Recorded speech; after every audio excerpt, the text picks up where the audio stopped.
Welcome back to Lullaby Atlas. Tonight we travel through ancient Buddhist Asia. Close your eyes, let the world fall away.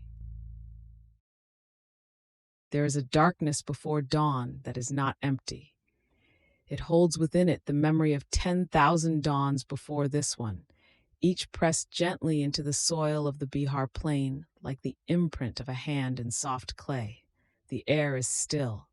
It carries the smell of wet earth and distant river water, and something older beneath that, the faint mineral breath of stone that has not been touched by the sun for many hours. The stars above the plain have not yet begun to fade. The night rests unhurried. Somewhere a single lamp is burning. The lamp sits at the entrance to a low bamboo dwelling at the edge of a grove. Its flame does not flicker. The air around it is so still that the light simply rests, a small golden circle pressed against the dark. Inside, a figure sits on a woven mat, spine upright, hands folded in the lap. He has been sitting since the 3rd hour after midnight. His breathing is so quiet that it is difficult to say where the breath ends and the silence begins. The night holds him gently, as water holds a stone resting on the riverbed. Outside, the Bihar plain stretches away in every direction, flat, wide, immense in its quietness. The mango trees at the grove's edge stand like patient witnesses, their dark canopies massed against a sky that is just barely beginning to soften, somewhere far to the east, from black to the deepest imaginable blue. A few pale stars remain visible above the horizon. The soil beneath the trees is cool, pressed smooth by bare feet over many months. A small stone path leads away from the grove toward the village, its gray slabs wet with dew, each one glistening faintly. In the oldest texts, the world is described as having a quality of attention before the sun rises, as though the earth itself is meditating, drawing its awareness inward before releasing it into the day. Season after season, the monks of the earliest Sangha rose into this same quality of stillness. They did not call it silence as an absence of sound. They understood it as a presence, something that filled the chest the way cool water fills a clay vessel, slowly, completely, with no sound except the soft settling of the liquid finding its level. The morning waited. The monks rose into it. The ritual of washing the face came first. An earthen pot of water had been set beside the doorway the previous evening. In the dark hours before dawn, the water had grown cool, almost cold, holding the temperature of the night in its clay walls. A handful lifted and pressed to the face. This was the first sensory fact of the day. The smell of the clay, the sting of the cold water against the eyelids, the sound of it dripping back into the earth below. It was not ceremony. It was simply a way of arriving into the body, into the morning, into the fact of being awake once more. After washing came the chewing of neem. The monks would break a small twig from the neem tree at the grove's edge, the bark pale gray, the inner wood faintly green and bitter, and chew the frayed ends slowly, pressing it against the teeth and gums. The taste was sharp, medicinal, deeply bitter with a faint sweetness underneath, the way a forest smells after rain. It was not pleasant in any simple sense, but it was clean, and it was part of the slow, deliberate preparation of the body for the day, an act of attention as much as hygiene, performed in complete silence under the last of the stars. There was thin rice water, kanji, kept warm through the night in a small clay pot near the embers of the previous evening's fire. Before the alms round, a few monks would share a cup of it, pale and barely flavored, tasting of grain and smoke and the particular mineral quality of Bihar well water. It warmed the interior of the chest without filling it. This was intentional. The body was to be carried into the morning alert, not weighted. The monks moved quietly through the grove in the dark, their saffron robes gathered close against the cool air, breath misting faintly, feet pressing soundlessly into the dew-wet earth. And then, far to the east, where the flat plain met the sky, there was a change. It arrived so gradually that it was impossible to name the exact moment it began. The darkness loosening, the horizon acquiring a faint warmth, a color that was not quite rose and not quite gold, but something between the two, something without a name in ordinary language. The mynah birds noticed it first. One call, sharp and liquid, from high in the mango canopy. Then another, then a cascade, a whole conversation between birds that had been still for hours, erupting now into the warming air. The Bihar plain woke in sound before it woke in light. The mynah birds of the Bihar plain are not gentle singers. Their voices are assertive, bright, slightly raucous, a sound like water being poured rapidly over stone or the rapid opening of many small doors. But in the darkness before full dawn, on the edge of the sleeping Sangha grove, their chorus had a different quality. It was the sound of attention. Each bird calling from its precise position in the canopy, each call answered, the grove filling with a kind of sonic map of itself. Every tree given a voice, the whole landscape speaking before the sun had arrived to show it. The monks listened as they gathered at the stone path. No one spoke. The alms round began in a quality of light that was neither night nor morning. The monks walked in single file along the stone path toward the village, barefoot, each carrying his wooden begging bowl, held at chest height in both hands. The stone path was wet and cool beneath the soles of the feet. Each footstep was placed deliberately, with full attention, not as performance, but as practice. The walking itself a form of meditation, each contact with the earth a small act of presence. The Ashoka trees along the path were fragrant at this hour, their clusters of orange blossom releasing their sweetness in the cool air. The rule was absolute and carried no resentment. No asking, no refusing, no words of thanks. A householder might emerge from a doorway and place rice or lentils or a few pieces of fruit into the wooden bowl. The monk would receive this without raising his eyes, without speaking, without any gesture of acknowledgement beyond the stillness of his receiving. This was not coldness. It was, the texts would later explain, a form of profound respect. To thank someone for generosity was to suggest that generosity required reward. The gift was complete in itself. The receiving was complete in itself. Both were acts of practice. The village was still largely sleeping. A herdsman was already abroad, leading his cattle along a track that crossed the monk's path at the edge of the village. His cowbell, a low, hollow tonk of hammered copper, reached them before he was visible, the sound moving through the still air with that particular quality that early morning gives to isolated sounds, carrying them farther than they might travel at noon. The cattle breathed steam. The herdsman paused as the monks passed, pressing his hands together briefly, then moved on. The bell faded. The monks continued in silence, the light strengthening above them, the sky now a deep gold at the horizon and a pale, washed blue overhead. The scent of aloes wood incense, a guru, had been rising since the hour before dawn from small clay offering dishes placed at the base of the great fig tree at the center of the grove. Aloes wood burns slowly, without much flame, producing a smoke that is dense and resinous, sweet in a way that is difficult to separate from earthiness.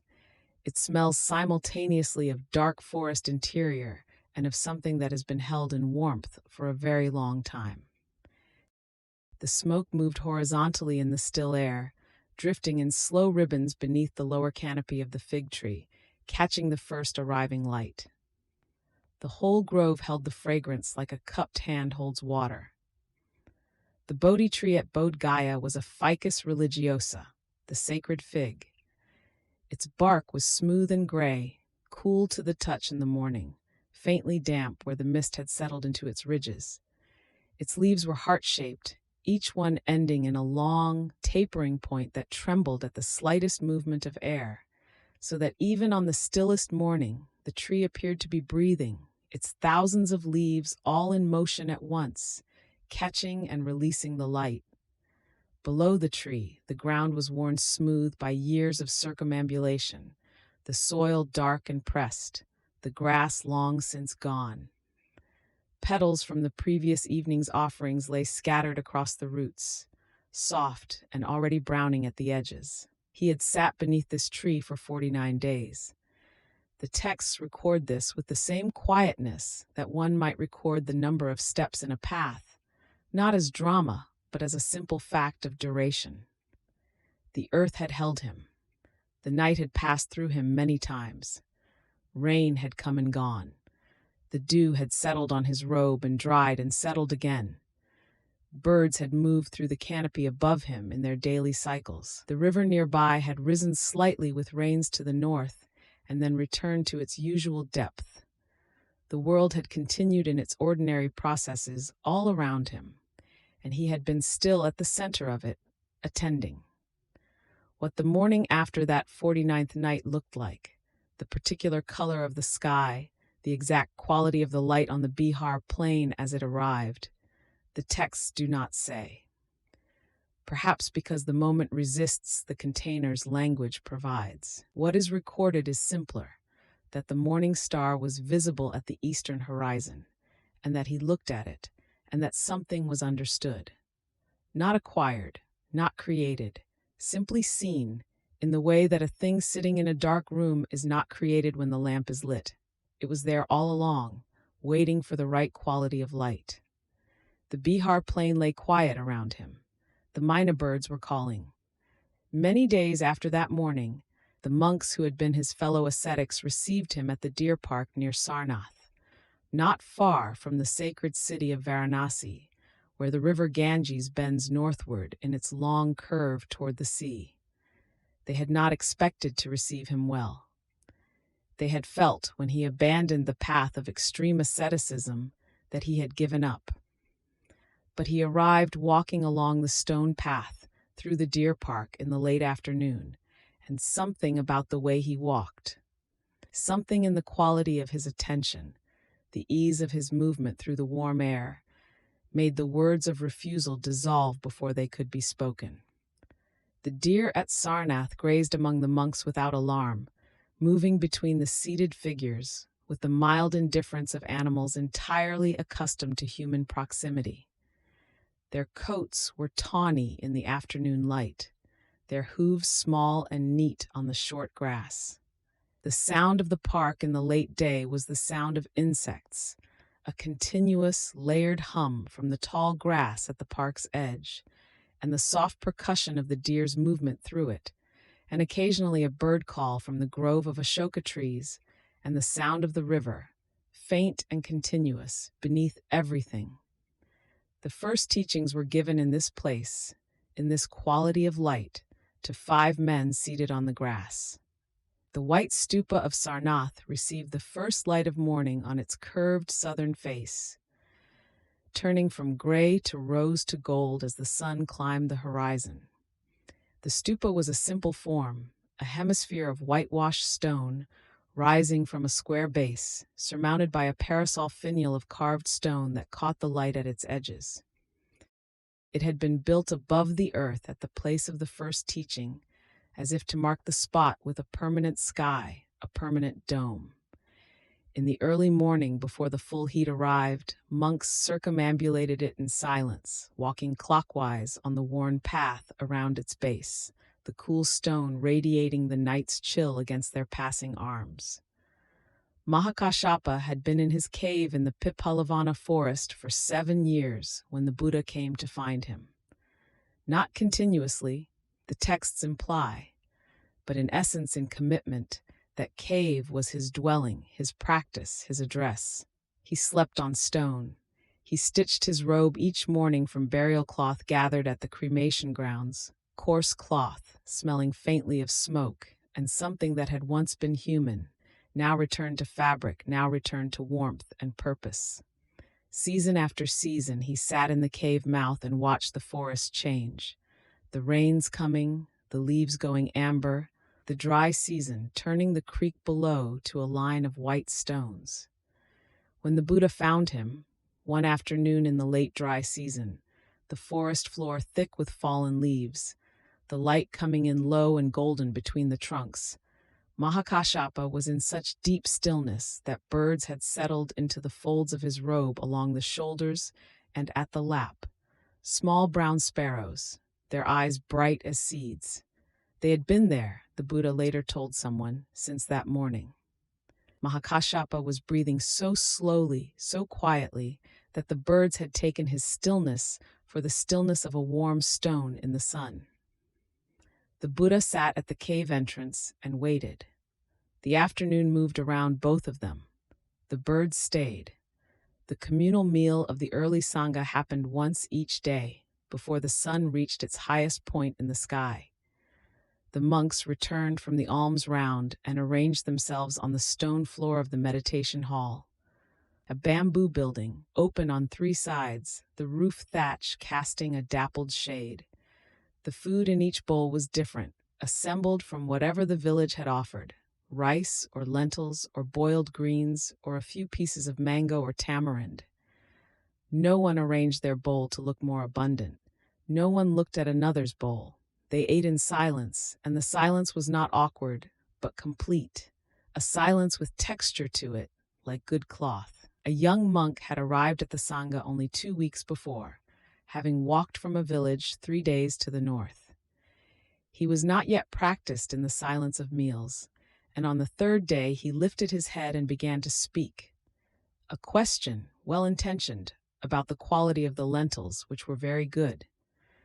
The elder beside him did not respond, did not look up, simply continued eating. The young monk closed his mouth. He looked down at his bowl. He put the question back wherever questions go when they are not spoken. He ate the lentils. They were indeed very good. Later, he would say this was the most useful thing that had happened to him in his first month. After the meal, the bowls were carried to the river. This was a walk of perhaps 10 minutes through the mango grove and across a low rise where the champak trees grew close together, their cream-colored flowers filling the path with a fragrance so dense and sweet it was almost edible, a scent that pressed against the chest like warm cloth. The river at the washing place was shallow, its bed sandy and clear, the water cold even at midday, running over smooth, pale stones. Each monk washed his own bowl in silence, turning it slowly in the current, the dark wood becoming darker in the water, then setting it on a stone in the sun to dry. Ananda had walked through Ambapali's mango grove every morning for many years before he began to notice that he had never heard the same wind pass through the same tree twice. This was not a thought he had cultivated. It arrived on its own one morning as he was walking the familiar path, the leaves overhead moving in the early light, each one catching and reflecting a slightly different angle of the same young sun. The sound of wind in mango leaves is a dry, papery sound, lighter than the sound of wind in rain-wet leaves, and it changes from tree to tree depending on the density of the canopy. He had been walking this path for years. He had never listened quite like this before. The afternoon sitting happened beneath the trees, not in the bamboo hall, but outside, each monk finding a root or a flat stone or a section of the grove floor that suited him, and settling there and becoming still. The Bihar afternoon was hot, but the mango canopy created a world of filtered green shadow beneath it, cooler by several degrees than the open plain, smelling of leaf mold and the faint sweetness of fallen fruit pressed into the soil. A parrot moved through the high branches, its bright green almost fluorescent against the deeper greens of the leaves, calling once as it passed overhead and then gone, leaving silence even richer than the silence before it. Walking meditation, the slow, deliberate pacing of a short path between 2 points, each step placed with full awareness, was practiced in the grove on a stone-laid track perhaps 15 paces long, worn smooth and gray by years of use. The monks moved so slowly along this track that a person watching from a distance might have thought they were not moving at all, might have seen only a row of saffron-colored forms suspended in the green shade, hovering just above the earth. Each step, the lifting of the foot, the movement through air, the setting down, the contact of the soul with warm stone. Again, the grove was full of this slow, careful movement, like the hands of a clock that only the very patient can see moving. In the evenings at Rajgir, the Sangha gathered on the hillside above the great cave where the first council would later be held. The city of Rajagriha lay below, its lights beginning to appear as the sky deepened, small oil lamps in doorways and on windowsills, the collective glow of 1,000 small flames making the city look from the hill like a mirror of the stars appearing overhead. King Bimbisara had given land and resources to the Sangha, and the monks lived in this friendship between the contemplative and the political world. A balance fragile as all such balances are, maintained year after year through the practice of simple dignity. Ambapali of Vaishali had been celebrated for her beauty for many years. The texts speak of it with the unself-conscious directness they reserve for simple facts, alongside the fact that she was extraordinarily learned, accomplished in music and poetry and the arts of conversation. When she offered her mango grove to the Sangha and took the robes herself, she was no longer young. Her verses in the Therigatha are among the most quietly astonishing pages in the entire Pali literature, a long, slow inventory of the body's changes, naming each part, describing what it had been and what it had become. Not with grief. With something more sustained than grief, attention. The Metta Sutta, the discourse on loving kindness, was chanted at dusk, the monks seated in rows on the smooth earth of the grove, facing west, the sky ahead of them moving through a slow sequence of colors as the sun declined. Gold, then orange, then the deep saturated red that the Bihar sky produces on clear evenings. Then a blue so pure and so brief that it seemed to last only a single breath, then dark. The chant rose in monotone, all voices in unison, a sound that had no individual origin, that seemed to rise from the grove itself, from the roots and the soil and the warm air between the trees. It was chanted 3 times. The third repetition ended in silence. The ghee lamps at the base of the Bodhi tree burned through the night. Small clay dishes, each containing a wick of twisted cotton floating in clarified butter, they produced a warm, faintly sputtering light that smelled of warmth and the particular sweetness of heated milk fat. A domestic smell, a hearth smell, transposed to the base of this immense tree in the dark Bihar plain. The light did not reach far. It illuminated the massive earth-gripping roots, the lower bark smooth and pale, a few fallen heart-shaped leaves lying on the ground with their long tips curling slightly in the warmth rising from the lamps. The tree rose out of sight into the dark sky above.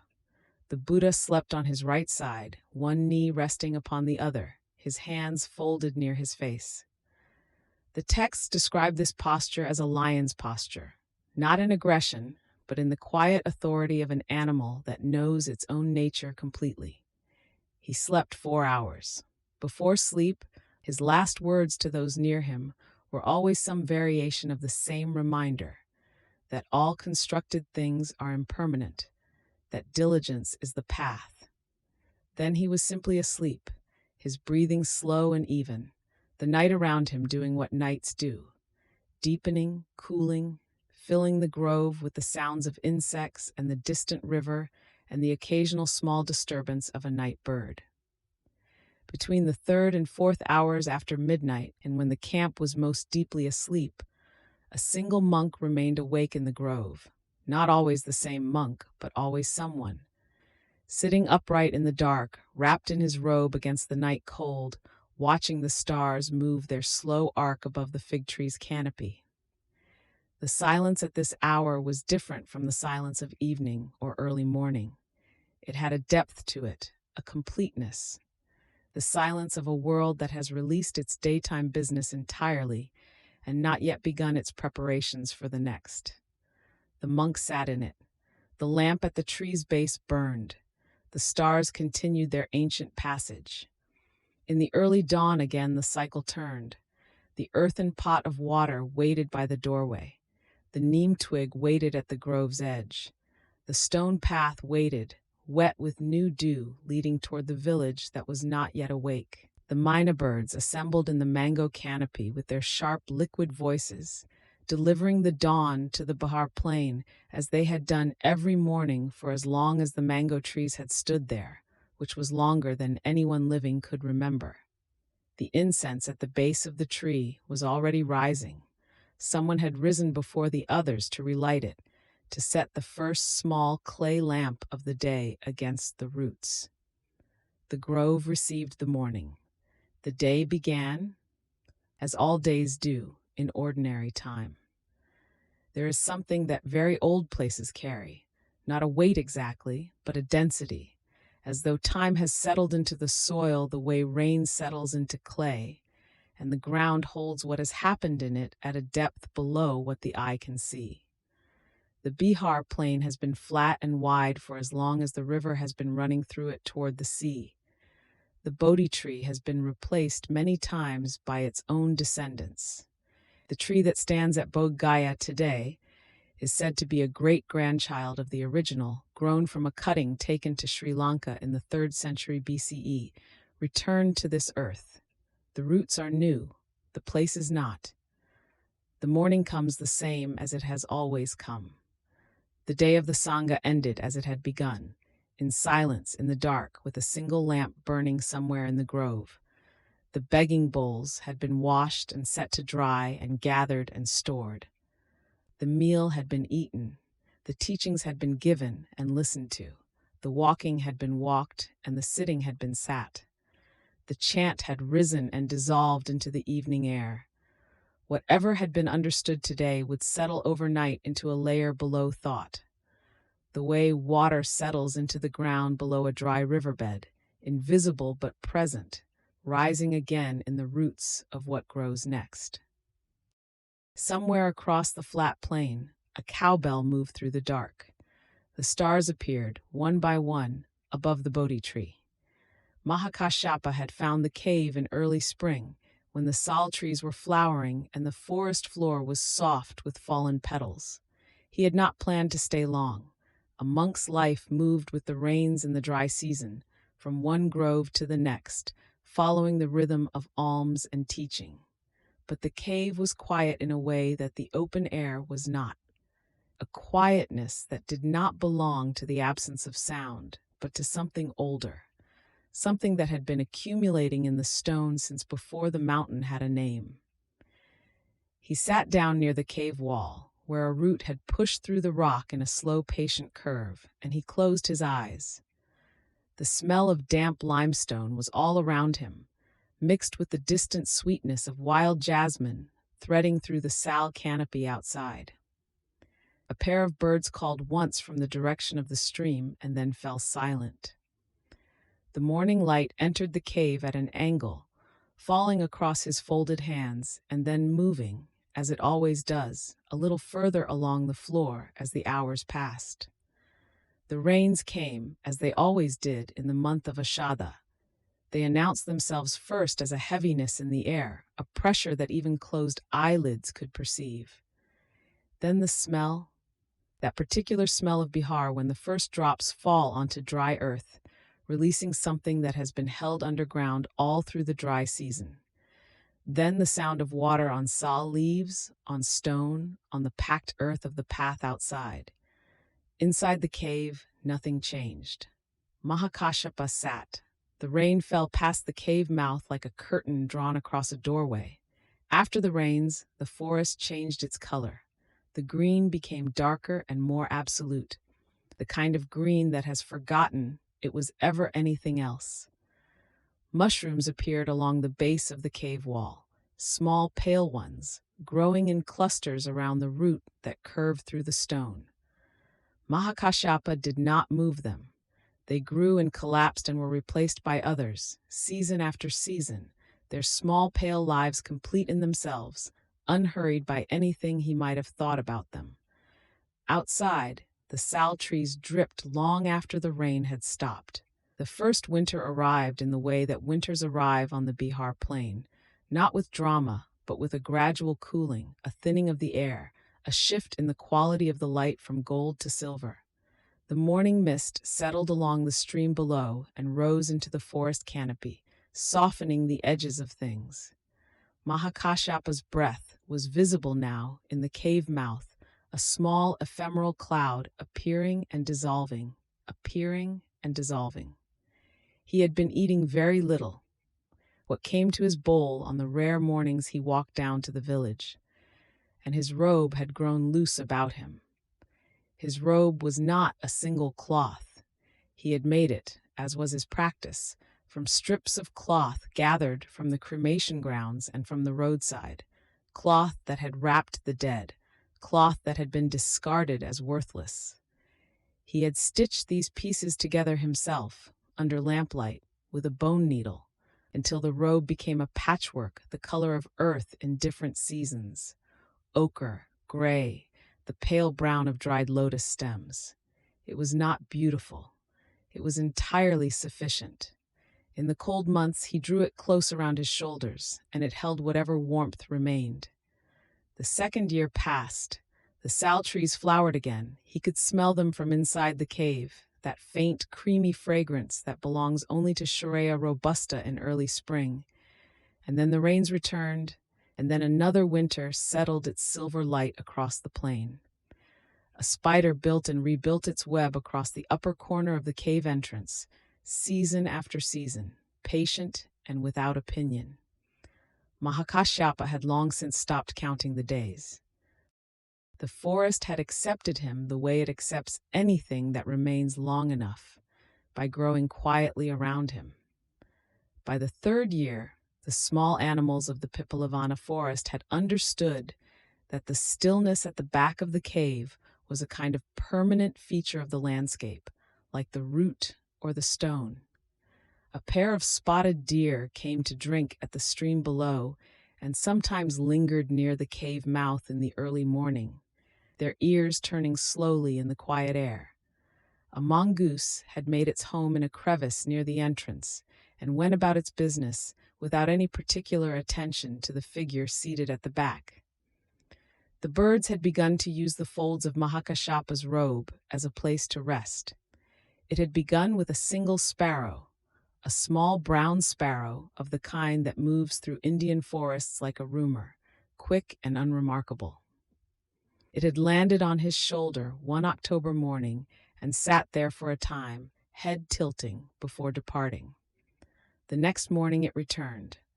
By the fifth morning it had settled into the deep fold of robe at his elbow, and it slept there for an hour before the light shifted and drew it back toward the canopy. After that, others came. He could feel, at the edges of his awareness, a small, warm weight that arrived each morning and departed each afternoon. By the fourth year, a pair of birds had built an actual nest in the gathered cloth at his lap. They had brought dried grass and small fibers. He could not have said exactly when the construction had taken place, because the process had been so gradual, so gentle, so entirely without event, and the nest sat in the folds of the patchwork robe like something that had grown there naturally, which in a sense it had.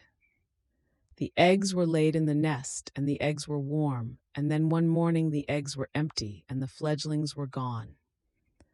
Another clutch was laid the following spring.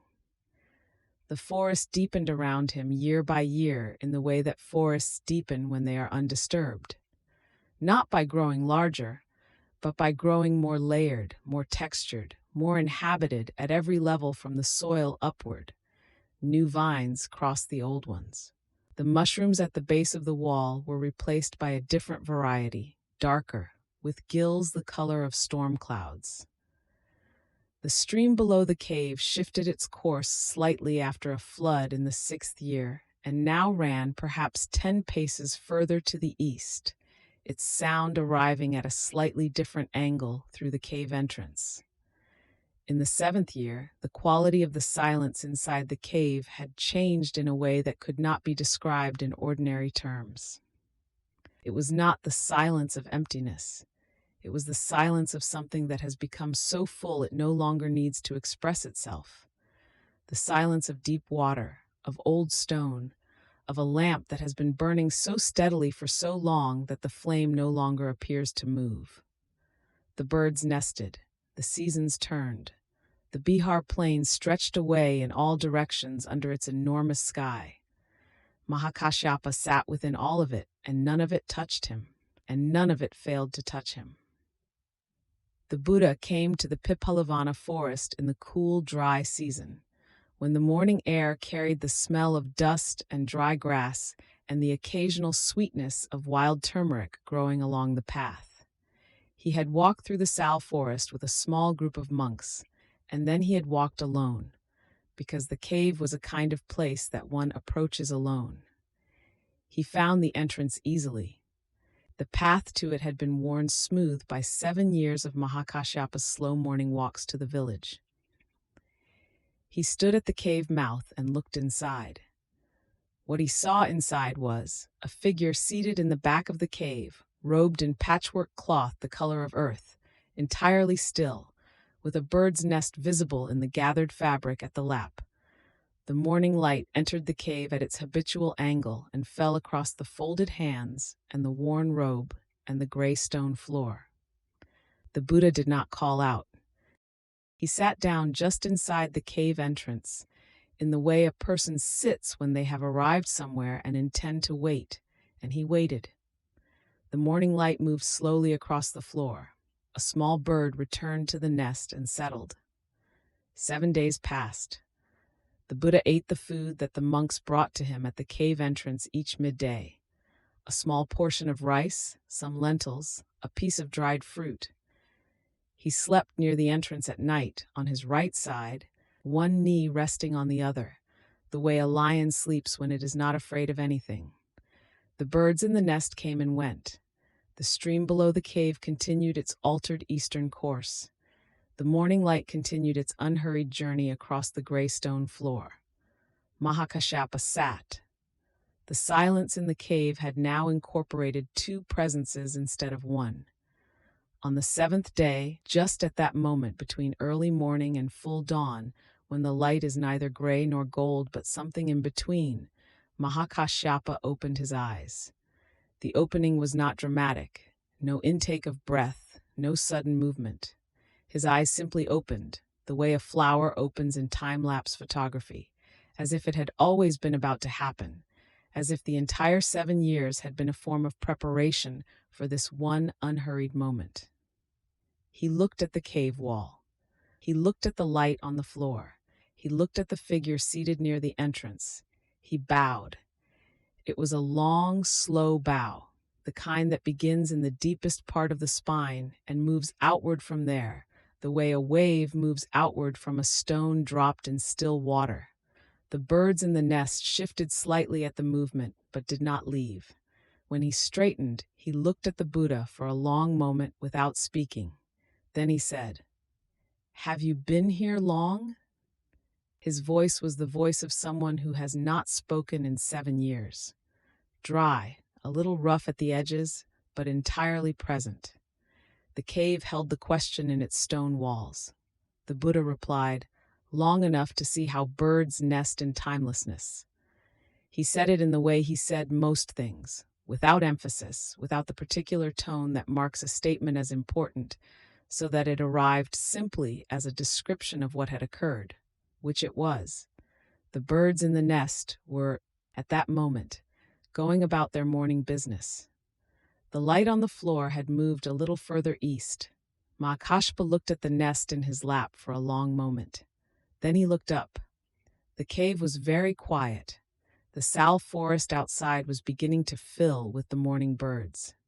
Mahakashpa rose, slowly, because 7 years of stillness had made motion feel like a remarkable event, and walked to the stream to wash his face and hands. The water was cold in the way that January streams are cold on the Bihar plain, a cold that has been accumulating since November in the snowmelt of distant northern mountains.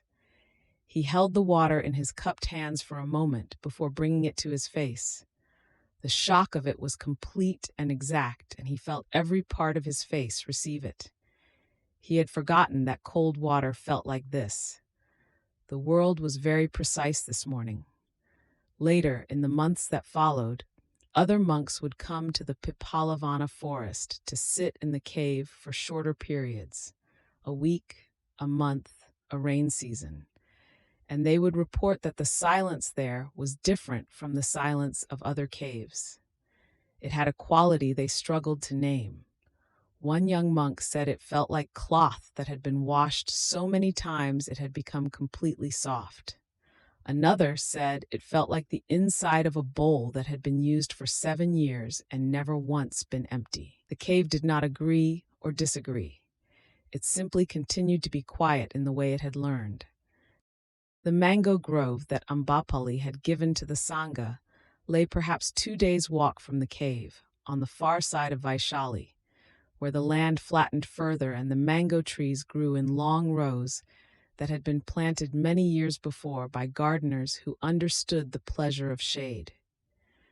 The grove had the particular smell of mango trees in the dry season, dusty leaves with a faint sweetness underneath, the ghost of a fruit that would not arrive for months. Ananda had been the one entrusted with walking through it each morning, as the Buddha had instructed. The instruction had been simple: walk through the grove each morning and listen to the leaves. Ananda was a person who listened with his whole body. It was one of the reasons he had been the Buddha's attendant for 25 years, because nothing the Buddha ever said was lost on him. He remembered everything: the exact phrasing, the particular pause between words, the quality of the silence that followed a teaching. So, when the Buddha said to listen to the leaves, Ananda listened to the leaves with the same completeness he brought to everything else. He walked slowly. He did not rush. The first morning he walked through the grove, the wind was coming from the northwest, a light wind that carried dust and the distant smell of cooking fires from the village at the grove's eastern edge. The mango leaves, elongated, dark green, leathery, caught this wind at their particular angle and made a sound that was neither quite a rustling nor quite a rattling, but something between the two. A dry, layered, almost musical sound that moved through the tree from the base of the canopy to the top and then subsided. Ananda stopped walking and stood very still. He listened until the sound had entirely finished. The second morning the wind came from the east, from the direction of the river, carrying dampness and the smell of water and something green and vegetative that had no specific name. The mango leaves received this wind differently. The sound they made was softer, more continuous, less distinct at the edges, a sound that moved through the grove in long waves rather than brief passages. Ananda stood in the same spot where he had stood the day before and listened. He noticed that he was listening for the previous morning's sound and not finding it. He let this observation settle in him without comment. He walked the grove every morning through the dry season and into the rains and out again on the other side. The tree he stood near most often was the oldest one in the grove, larger than the others, its trunk twisted in a gentle leftward spiral, its canopy casting a shadow broad enough for 4 monks to sit beneath. This tree had been alive since before Ambapali was born, since before the mango grove had become a garden rather than a wild thicket. It had a particular character in the wind, a lower register than the younger trees, a sound that arrived half a beat behind the others, as if it were considering the wind before deciding what to do with it. After a year of these mornings, Ananda said to the Buddha, "I have never heard the same wind pass through the same tree twice." He said this not as a discovery or an insight, but simply as a report of what had happened, the way he reported everything. The Buddha nodded. He did not add anything. The statement had said what needed to be said. Ananda walked the grove for many years after that, long after the Buddha's death, when the grove had grown wilder at its edges and some of the younger trees had died and been replaced by saplings. He walked through all of it. He listened. The wind was never the same twice. The first communal meal of the Sangha had been held in the open air near the bamboo monastery at Rajgir, on a morning when the dew was still on the grass and the smell of ghee from the cooking fire mixed with the cool green smell of bamboo in early morning. 23 monks had gathered in a circle, each with his begging bowl before him. The food had been brought by the families of the village below: rice, lentils, pieces of dried coconut, a little clarified butter. A young monk, newly ordained, sat with his bowl in his lap and looked up at the Buddha. The young monk said, "May I say something?" His voice was careful in the way of someone who has been thinking about a question for some time and has chosen this moment to ask it. Perhaps he wanted to express gratitude. Perhaps he had a thought about the food. Perhaps he simply felt that silence before eating was uncomfortable, the way silence before anything is uncomfortable when one is young and the mind is still full of words. He waited, bowl in his hands, looking at the Buddha across the circle of sitting monks in the morning air near Rajgir. The Buddha looked at him for a moment. Not unkindly, not sharply, but with the particular quality of attention that sees a question before it has been fully formed and knows already what it requires. Then he said, "You may eat." 3 words. The young monk looked at the food in his bowl. He picked up the rice. He ate. And as he ate, with the dew still on the grass and the smell of ghee in the morning air, something that had been gathering in his chest since before the meal began, a kind of anxious readiness, a bracing for speech, dissolved. The rice was rice. The morning was the morning. Thus the practice of silence during meals was established, not as a rule written in the Patimokkha on the first day, but as a natural consequence of having tasted what is actually present when words are set aside. The monks ate in silence after that. They tasted the rice. They tasted the lentils, the slight bitterness of the dried coconut, the particular warmth of ghee on the tongue. They tasted the morning air that moved through the open space around them. They heard the bamboo moving at the edge of the clearing. They were, for the duration of the meal, entirely where they were. This was not a small thing. The Buddha slept 4 hours each night. He had arrived at this number not as an ascetic achievement. He was careful, after the years of extreme fasting in the forest of Uruvela, to distinguish between what was genuinely useful and what was merely punishing, but as the simple natural result of a mind that had found its resting point. When sleep came to him, it came completely, without negotiation, the way rain comes when conditions are correct. He lay down on his right side, one knee resting on the other, his upper hand beneath his cheek, in the posture that later monks would call the lion's rest. Before sleeping, he spoke the same words each night, quietly, in the way one might speak to a room before leaving it. All compounded things pass away. Be diligent. This was not instruction. It was simply what was true, said aloud once before the silence of sleep, the way a lamp is checked one last time before the household rests. Then he lay down and was gone into sleep completely, without remainder. His breathing slowed. The night insects continued their business in the grass. The stars moved their slow arc above the Bihar plain. He slept until the stars began to fade. In those 4 hours, the night conducted its own teaching.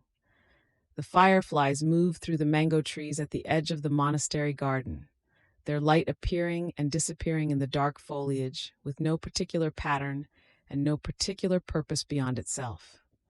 An owl called from the direction of the river, once, and then not again for a long while, and then once more from a different tree. The monks who were still meditating in the garden could feel the night grow heavier toward its deepest point, a kind of pressure that arrives around the 3rd hour, when the dark seems most absolute before it begins its long withdrawal.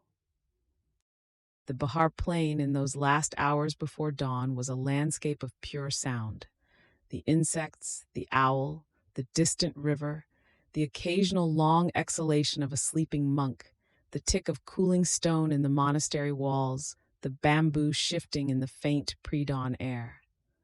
The Bodhi tree stood in its garden at Gaia, its heart-shaped leaves catching whatever small movement the air offered, their dry whisper barely audible in the stillness. The white stupa at Sarnath reflected the starlight on its curved flank. The whole plain was breathing, very slowly, preparing for morning. And then, at the precise moment before the stars began to fade, that moment that arrives each morning like the turning of a page, something changed in the air. It arrived from the south, a warmth that had not been present in the night air before, carrying within it the smell of salt and of wet sand and of flowers that bloom only in heat, flowers whose names belonged to a different country, a country where the land met the sea in a long pale edge. The smell of turmeric, of warm rain on laterite soil, of something flowering that could not be named from here. The south was beginning to arrive. The monks who were awake in the garden felt it. A change in the temperature of the air against their skin, a softening, a new quality of moisture that had not been present an hour before. The night jasmine at the edge of the garden, which had been still, stirred faintly in the new air. The stars were beginning to thin at the southern horizon, as they do each morning, the darkness releasing its hold in that direction first, as if the south were the place where the night is always a little less convinced of itself. Something warm and salt-scented was moving north across the plain, unhurried, carrying the memory of a sea the monks had never seen. We follow that ocean air south, across the narrow channel of water, to the island the ancients called Lanka. The crossing is not long, as crossings go, a few hours by vessel, a few breaths in the telling, and yet on the far side of that dark water, something shifts. The air is heavier here, salt-thickened and warm, carrying the scent of jackfruit and wet red earth. The sky above the island is still holding its last deep blue, though at the eastern rim, a faint and tender rose has begun to press upward through the dark. Anuradhapura lies in the north of the island, on a broad and ancient plain where the earth runs red between the roots of trees that have stood for centuries. The city was old before the word city had traveled this far south. Its streets, if they could be called streets, were swept clean each morning by novices with palm frond brooms, and the sound of that sweeping, a slow, rhythmic whisper against packed earth, was the first sound of the day, even before the bell, even before the birds. Then the bell came, a small handbell, no larger than a fist, carried by the abbot through the long stone corridors of the Mahavihara, the great monastery, its tone neither sharp nor deep, but something in between, a sound that seemed designed to dissolve sleep rather than break it. The bell moved from cell to cell, and behind it, one by one, the yellow robes of the monks appeared in doorways, their wearers still slow with the particular heaviness of the hour before full light. The mina birds in the jack trees had not yet begun. The monks moved in silence to the pond at the edge of the monastery grounds. The water there was still and dark, ringed with lotus plants whose flowers had not yet opened.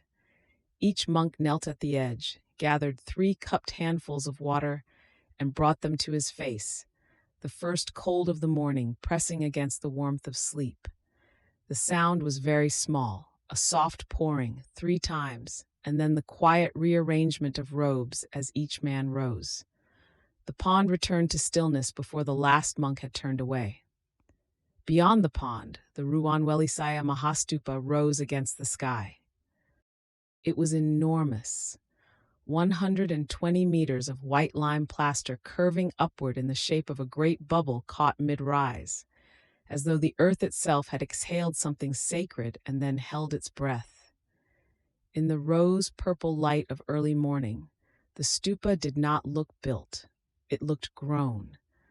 The white of it held the color of the dawn so completely that the whole structure seemed to breathe with a soft and interior glow, as if the light were coming from within rather than from the sky. Surrounding the stupa, the great temple reservoirs, the wewa, lay flat and perfectly still. They were not small ponds. Some of them stretched for kilometers in each direction, and at this hour they held the sky with such precision that it was difficult, standing at their edge, to say with certainty where the water ended and the air began. Water lilies floated on the surface in clusters of white and pale pink, their petals still closed against the last of the dark, waiting with a patience that seemed entirely natural, entirely unhurried. It was into this slow light that the Sri Lanka Maina first began to sing. Not a dramatic beginning. The Maina does not announce itself with ceremony. It started with a single exploratory note, as though testing whether the morning was ready. Then 2 notes, then a phrase, and then the full song, which was bright and slightly unpredictable, full of small improvisations that made it seem as though the bird were composing as it went, finding the melody the same way the light finds its way across water, gradually, without a clear moment of arrival. The monks had assembled at the stupa's base by the time the Mina's second phrase had ended. They walked the pradakshina, the circumambulation, moving clockwise around the great white dome in a slow and unbroken procession, each man carrying a small offering, jasmine blossoms wound loosely together, or a single white lotus, stem still wet from the wiwa. The scent of the jasmine was extraordinary in the morning air, sharp and sweet simultaneously, pressing into everything, into robes, into stone, into the warm red earth of the path beneath their bare feet. The sacred Bodhi tree stood at the southern end of the monastery grounds, enclosed within its own walled garden. It was a fig tree of the peepal variety, its leaves heart-shaped and attached to their stems by such a delicate articulation that they moved in the faintest breath of air, a trembling almost constant, even in stillness, as though the tree were perpetually attended by something invisible. Its roots had spread across the red earth for many centuries, growing wide and gray and deeply furrowed, the color of old stone, the texture of something that had simply decided to remain. The monks knelt at the base of the tree one by one, setting their jasmine offerings against the roots with a care that was not performative, but simply careful, the way one handles something that has been handled for a very long time by many hands and carries therefore a particular kind of weight. Then they took small clay vessels of water and poured them slowly at the base, soaking the red earth.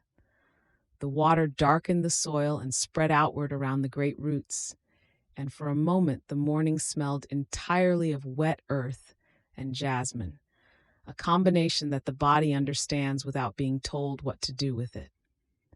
The tree itself had been brought here more than 2,000 years before. Not the tree as it now stood. Trees do not travel. But a cutting from the tree under which the Buddha had sat on the night of his awakening in Bodh Gaya, far to the north. The cutting had been carried south by a woman named Sanghamitta, who was the daughter of the Emperor Ashoka and the sister of Mahinda. She had carried it in a golden vessel, tended it across the sea, and planted it herself in this same red earth, on this same flat plain, under this same wide sky. When Sanghamitta planted the sapling, she spoke one instruction, not a prayer, not a blessing, but a quiet direction that has been remembered ever since. She said, "Let no one use the shade of this tree to cool themselves. Sit beneath it only to be still." It was not a prohibition born of severity.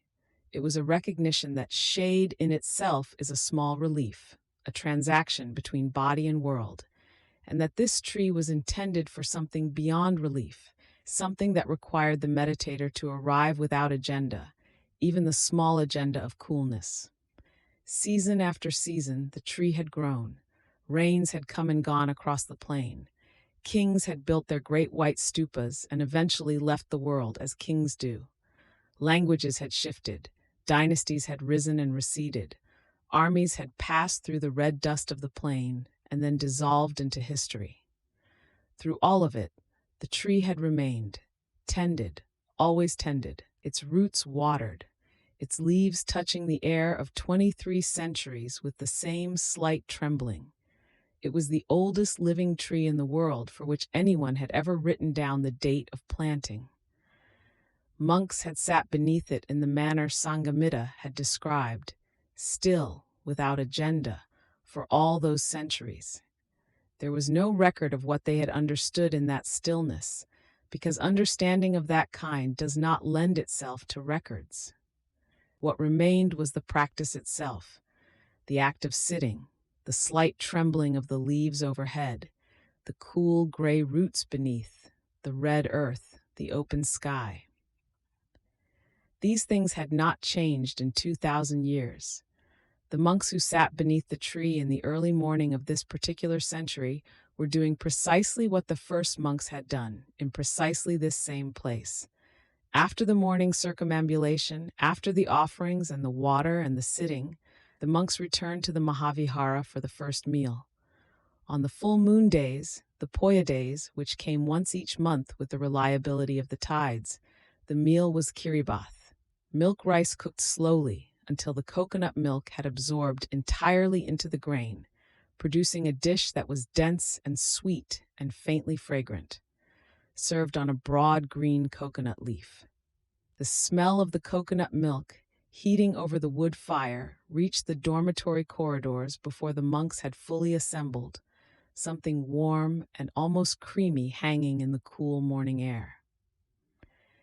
After the meal, in the hours when the sun began to press down through the jack trees with its particular tropical weight, the elder monks returned to their cells and the novices settled at the feet of their teachers in the shaded hall of the Pirivena. The teaching hall had granite columns and a floor of cool, smooth stone, and along its walls the carved lotus reliefs above each doorway admitted a particular quality of light, filtered, slowed, arriving in the interior as something softened and diffuse. In this light, the novices learned their Pali. The learning was entirely oral. The elder monk would recite a passage from the Sutta Pitaka, slowly, with great care for each syllable, and the novices would repeat it back, first phrase by phrase, then whole passages together, their voices rising and falling in the particular cadence of Pali chanting, which is neither spoken nor sung but occupies a middle register all its own. The oral transmission was considered more sacred than the written version. The written was a record. The spoken was the thing itself. These were understood to be different in the way that a map and a journey are different. It was into this tradition, this monastery of great white stupas and deep-rooted trees and careful oral learning, that a scholar named Buddhaghosa arrived from India in the 5th century of the Common Era. He had come a long way. The journey from India across the narrow channel of water was not without its uncertainties, and Buddhaghosa had made it carrying nothing of obvious value. No gifts, no offerings, no letter of introduction from a king. He carried only his learning, which was considerable, and his intention to translate the ancient Pali commentaries into a form the monks of the Mahavihara could use. The elder monks of the Mahavihara received him politely, and then, as was their practice with any scholar who came claiming extraordinary knowledge, they tested him. The test was simple in its form and vast in its demand. They gave him a single sutra, a short text, perhaps a page, and said, "Write a commentary on this, and then we shall see whether you are capable of the larger work." Buddhaghosa withdrew to his cell. He did not write a commentary on the sutra. He wrote the Vishuddhimagga, the path of purification, one of the most complete and precise accounts of Theravada meditation practice that had ever been set down. The Vishuddhimagga was not a short response.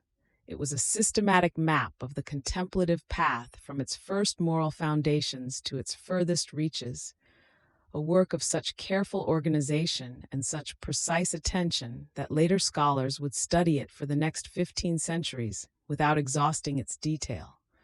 Buddhaghosa had not hurried. The Mahavihara's elder monks received the completed manuscript and read it in the particular silence that settles over very learned people when they encounter something that exceeds their expectation. Then they looked at one another and gave their verdict. They said, "That will be sufficient." It was sufficient in the way that the ocean is sufficient for a ship that has been searching for water. What Buddhaghosa had written was subsequently copied onto ola leaves, dried palm leaves scraped smooth and incised with a fine metal stylus, by monks who worked through the long tropical afternoons in the shade of the jack trees, the stylus making its quiet, persistent scratching against the surface of the leaf. The leaves were then stacked in careful order, their edges aligned and bound with a length of cord. They were stored in the monastery's manuscript room, which smelled of dried palm and dust and the faint ghost of the oil used to preserve the leaves. At sunset, the great Paritta chanting began. This was the collective recitation of protective texts performed at the base of the Ruwanwelisaya stupa as the last light moved across its white dome, turning it first gold, then orange, then a deep and darkening rose. The monks sat in rows on the stone platform, their robes the color of turmeric in the fading light, and their voices rose together in the rhythmic cadences of the Paritta, a sound that was simultaneously very large and very contained, as though the space between the stupa and the sky were a vessel exactly the right size for it.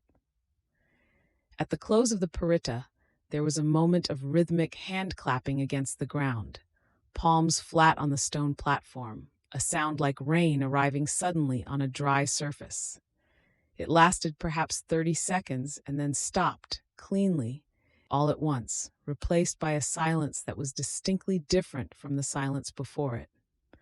The myna birds had long since settled. The temple reservoirs held the last color of the sky, a deep violet now, with a single long streak of orange near the western horizon, and the water lilies had closed their petals entirely, gathered inward, waiting for the dark. On the nights of the full moon, the Poya nights, the monastery did not sleep. This was not a hardship. It was a different kind of rest, one that required the body to remain in place and the mind to follow the sky. The monks went first to the stupa, then to the Bodhi tree, then to the edge of the great temple reservoir, where they sat in rows on the flat stone bank and looked out at the water.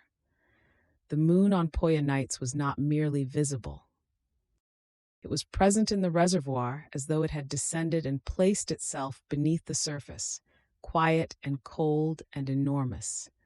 The surface of the Wiwa was so still on those nights that the reflection of the moon was complete, perfectly round, perfectly white, surrounded by the reflected stars, so that the monks sat between two skies, one above them and one below, and themselves in the narrow space between, on the dark edge of the stone.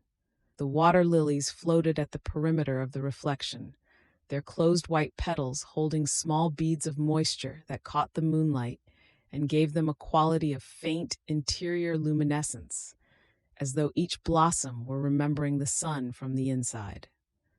Through the long hours of the Poya night, the monks held a single Pali phrase, not chanting it aloud, not repeating it at any particular rhythm, but holding it in the mind the way one holds a small stone in a closed hand, aware of its presence, returning to it when awareness drifted. The phrase was, Evam Anika, thus it comes, thus it goes. It was a phrase that required nothing of the one who held it. It asked no question. It offered no comfort beyond the comfort of precise description. The moon moved across the water. The phrase remained. Hours passed in the way that hours pass when one is neither asleep nor fully in the world of doing. Slowly, without distinct markers, one moment dissolving into the next without a seam. The moon climbed to its highest point, directly overhead, so that its reflection in the reservoir was directly beneath them, and the monks were briefly arranged between two full moons, one ascending and one waiting below the surface of the water. A small wind crossed the reservoir from the east, raising the faintest texture on the surface, and the reflection of the moon shivered once, then resettled as the wind passed. Around the third hour of the night, the jasmine at the Bodhi tree wall released its deepest scent. Jasmine does this. It holds something in reserve through the warmer hours and gives it only to the deep night, a quality of sweetness so concentrated it almost becomes something else, something resinous and strange. The monks at the reservoir's edge would have caught it on the light air, even at that distance, a thread of fragrance moving across the dark water. It arrived without announcement, lasted several minutes, and then the air returned to its ordinary smell of warm stone and standing water and distant rain on red earth. The moon began its descent toward the western rim of the sky sometime before the fourth hour. Its reflection in the reservoir shifted accordingly, sliding toward the far edge of the water, changing shape slightly as it approached the surface of the bank where the depth grew shallow. The monks continued to sit. Some of them had been sitting in this manner for many years, many Poya nights, many full moons, many instances of evam aneka held in the quiet of the mind without being asked to prove anything. This was the practice. The practice did not require proof. An hour before dawn, the water lilies began to open. Not all at once. The first one was barely distinguishable in the dark, its white petals separating by a fraction, a small and unhurried unclenching.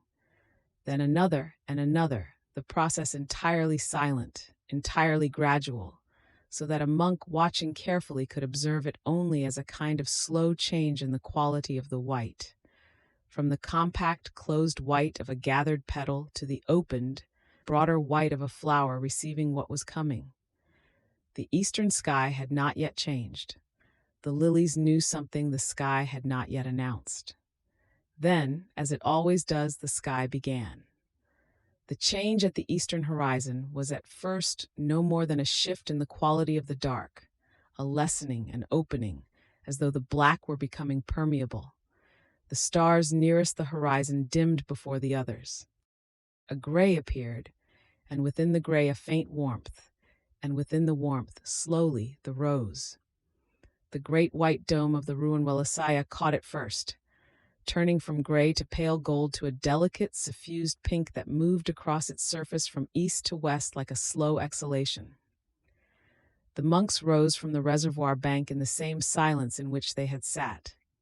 They had been there all night, 6-7 hours, and the rising was slow, the body reclaiming itself from its long stillness the way a tree reclaims its vertical line after a night of wind. They moved back through the monastery grounds in the new light, past the jack trees and the areca palms, past the Bodhi tree wall where the jasmine had spent itself entirely and now smelled only of greenness and wet earth. The mina had begun, a single exploratory note, the same as always. The day had arrived. They went to bed. This was the Poya night's conclusion.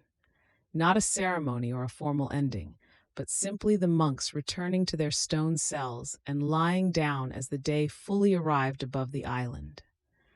The cool granite floor of the corridor underfoot, the drops of dew still on the edge of a saffron robe from the night's outdoor sitting, the smell of the first fires being lit in the kitchen for the morning meal, coconut milk beginning its slow heating, fragrant and almost sweet. Sleep, when it came in that hour, had a particular character, dreamless, dense, as though the long night of watching had emptied the mind of everything unnecessary. The great reservoirs of Anuradhapura lay still through the morning. The water lilies had fully opened now, their petals spread wide and flat on the surface, utterly unguarded in the risen light. The stupa cast no shadow yet, or rather its shadow lay directly beneath it, gathered at its base, a dark pool that would grow and shift through the day as the sun moved.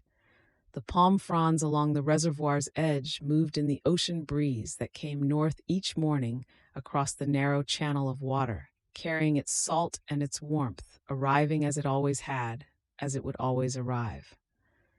The island kept its own time. The tides arrived and receded at the coasts. The rains came in their season, turning the red earth to a dark and gleaming clay that held the impressions of sandaled feet in its surface for days. The jack trees bore their enormous fruit, and then did not, and then did again. The Poya nights came, one after another, 12 each year, and the monks went to the reservoir and sat between the two moons and held their phrase and returned at dawn. This was the life of the Mahavihara, sustained through centuries by nothing more dramatic than repetition, care, and the willingness to remain. The Bodhi tree's heart-shaped leaves continued their perpetual trembling at the southern end of the monastery grounds, moving in any air, no matter how faint, as if in a state of permanent, low-key attentiveness. Its roots spread wider each decade, gray and furrowed and vast, anchored in the red soil of the plain that Sanghamitra had chosen for it more than 2,000 years before. Monks would come in the early light and pour water at its base and offer jasmine, and sit beneath it only to be still, as they had been asked. The tree received them all with the same unhurrying indifference, and the same shelter, and the same slight trembling. We leave the island behind and move north and east, following the ancient pilgrim roads toward the great central desert.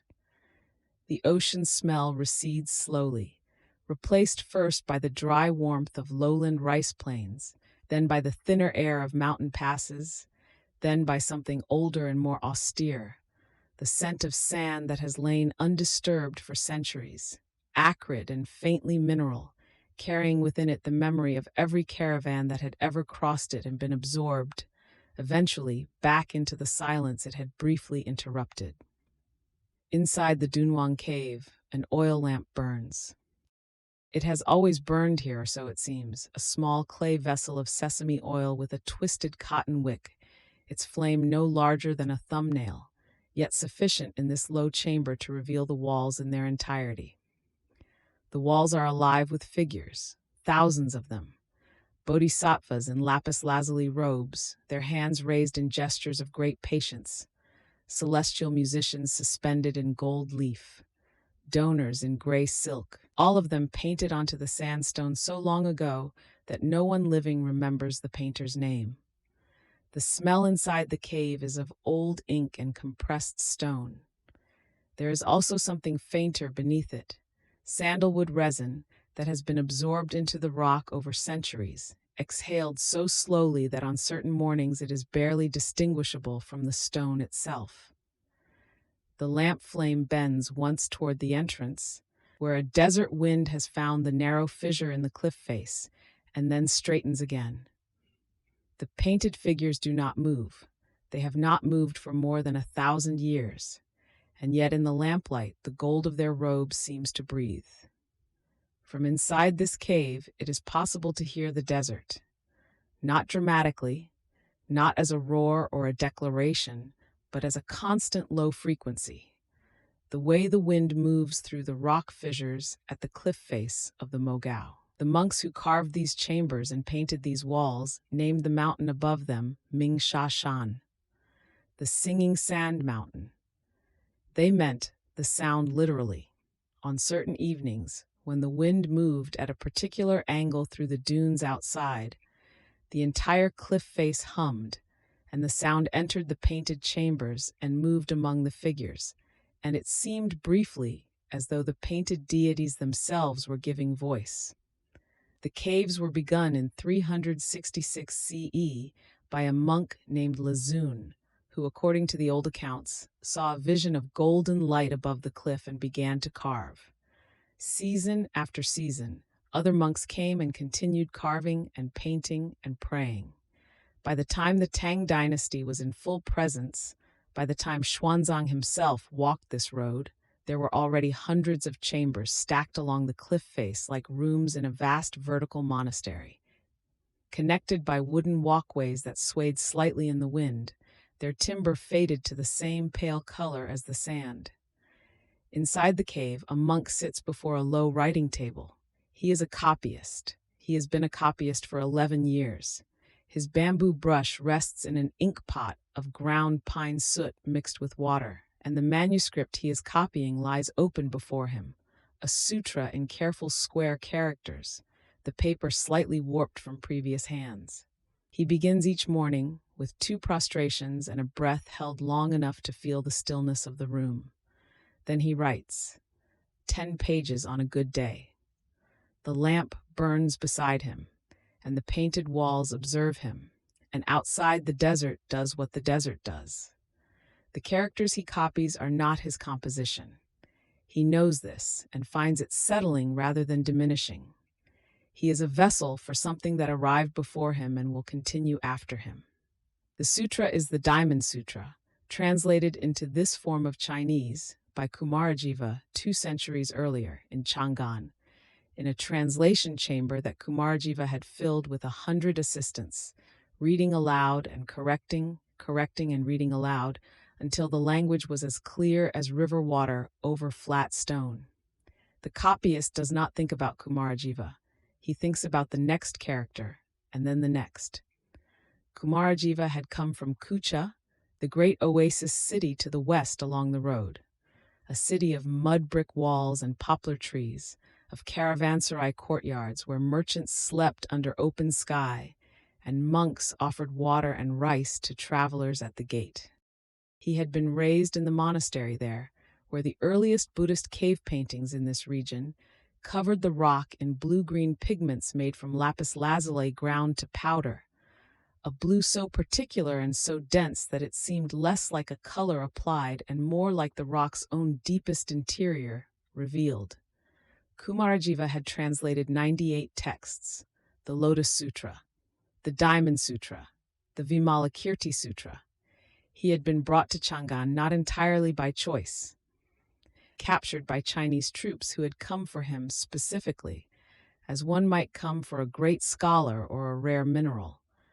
And yet, once in Chang'an, he had translated without bitterness, at a pace that seemed to those around him less like the work of a single person and more like the steady running of a clear spring. When he laid down his brush after a night of work, the room held the particular silence of something completed. The copyist in the Dunhuang cave would not have known this particular detail of Kumarajiva's manner at dawn. He knew only the text before him, and the lamp and the sound of the wind in the fissures outside. He dipped his brush.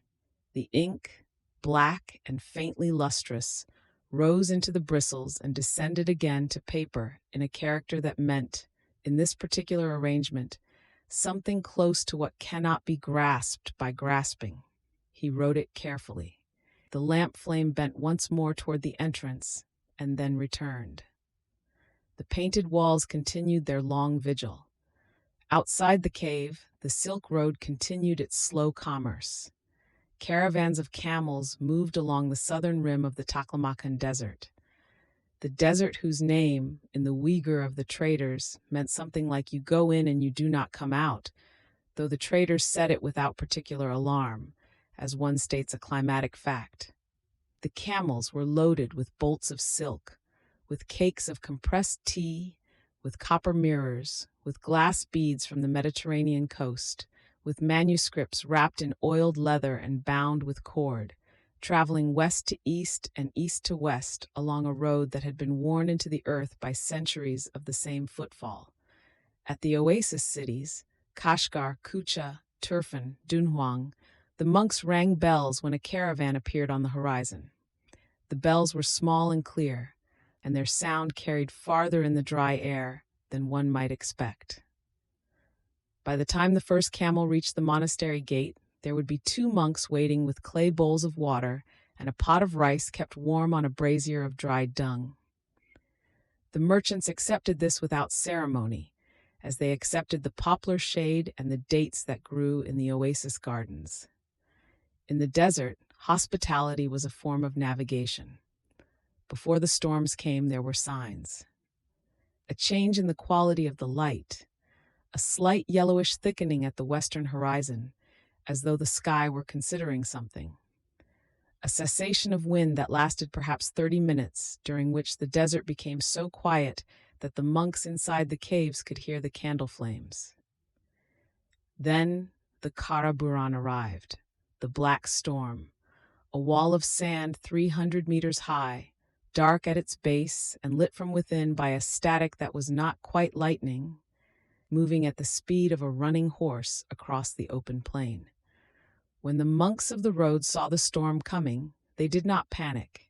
They had a ritual, and the ritual was practiced enough that it had become, over years, almost meditative in its execution. Each monk went to his manuscripts first. The scrolls were lifted from their shelves or their camel baskets and wrapped in pieces of oiled leather. Each scroll fitted precisely into its wrap, bound with a cord of doubled hemp, the knot tied in a particular way that could be undone quickly and one-handed. Then the scrolls were bound to the monk's body, across the chest and back under the outer robe. When the manuscripts were secure, the monks sat down, not cowering, sitting in the posture they had been taught, back straight, hands folded, eyes lowered. The storm arrived and moved around and over them, and the sand found every gap between cloth and skin, and the noise was immense and close, like the inside of a bell being struck from the outside. But the manuscripts were against their bodies, and their bodies were still, and the storm, as all storms do, eventually passed. The silence that followed was of the kind that seems to have texture. The monks opened their eyes. The desert was exactly as it had been. Back inside the Dunhuang cave, the lamp continues burning. The copyist has paused to rest his hand. He holds it open in his lap, feeling the slight ache in the tendons from the sustained grip of the brush, and he watches the painted wall across from him, a scene of the Jataka stories, the Buddha's previous lives, rendered in ochre and white, and the same deep lapis that appears in every cave along this road, as though the pigment itself were a kind of doctrine. A deer with golden antlers stands at the edge of a river. A king watches from a cliff above. The painter of this scene has been dead for 500 years. The first great Chinese pilgrim to make the full journey to India and back was not Xuanzang but Faxian, who had walked the road a full 2 centuries earlier. He was 60 years old when he set out from Chang'an. He was 65 when he reached the Ganges plain. He spent 6 years in India and Ceylon, moving between monasteries and stupas with the patient, deliberate pace of a man who had decided that arrival was not the point. His account of what he found, the languages, the monastery rules, the particular quality of the light on the Bodhi tree, was the first detailed Chinese description of India. It was, in places, extraordinarily precise about the smell of rain on hot stone. Faxian returned by sea. The ship he chose was a large merchant vessel, and it was caught in a storm that nearly destroyed it. The merchants on board, frightened, began throwing their cargo overboard to lighten the vessel. Faxian stood at the rail and held his manuscript bags to his chest with both hands, and he did not let go, and the ship did not sink. He reached Ceylon, then sailed north to the Shandong coast, arriving in 412 CE carrying a collection of Sanskrit manuscripts that had not previously existed in China. He was 75 years old. He spent the remaining years of his life translating, which for him appeared to be the same thing as resting. The Dunhuang cave holds the lamp. Outside, the afternoon wind has begun, the predictable daily wind of the desert, which rises as the sand heats and falls as it cools. And the singing sand mountain has taken up its low note through the cliff fissures. It is not a melody. It is a single sustained tone that changes in register as the wind speed changes. Something between the note a large bell makes long after it has been struck and the sound of breath moving through a narrow space. The monks had listened to it for centuries. Some of them, in their journals, wrote that it helped them sit still. The sound asked nothing of them. Xuanzang left Chang'an in 629 CE. He left illegally. The Tang border was closed at the time. An edict had forbidden travel westward without imperial permission, a response to unstable conditions in the Central Asian corridor. Xuanzang applied for permission and was refused.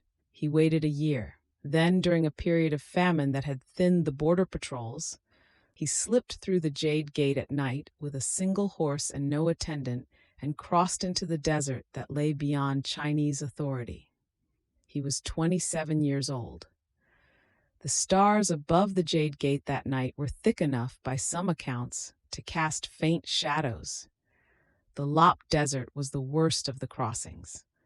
There was no water and no shade, and the track was marked only by the bones of horses and the dried wood of abandoned cart wheels. Xuanzang had been given a large leather water flask before he left the last oasis.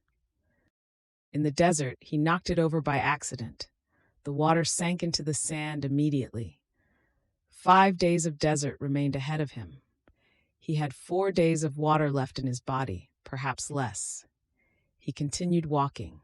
He prayed to the Bodhisattva Guanyin with the repetitive steadiness of a man who has placed all his weight on a single point and felt it hold.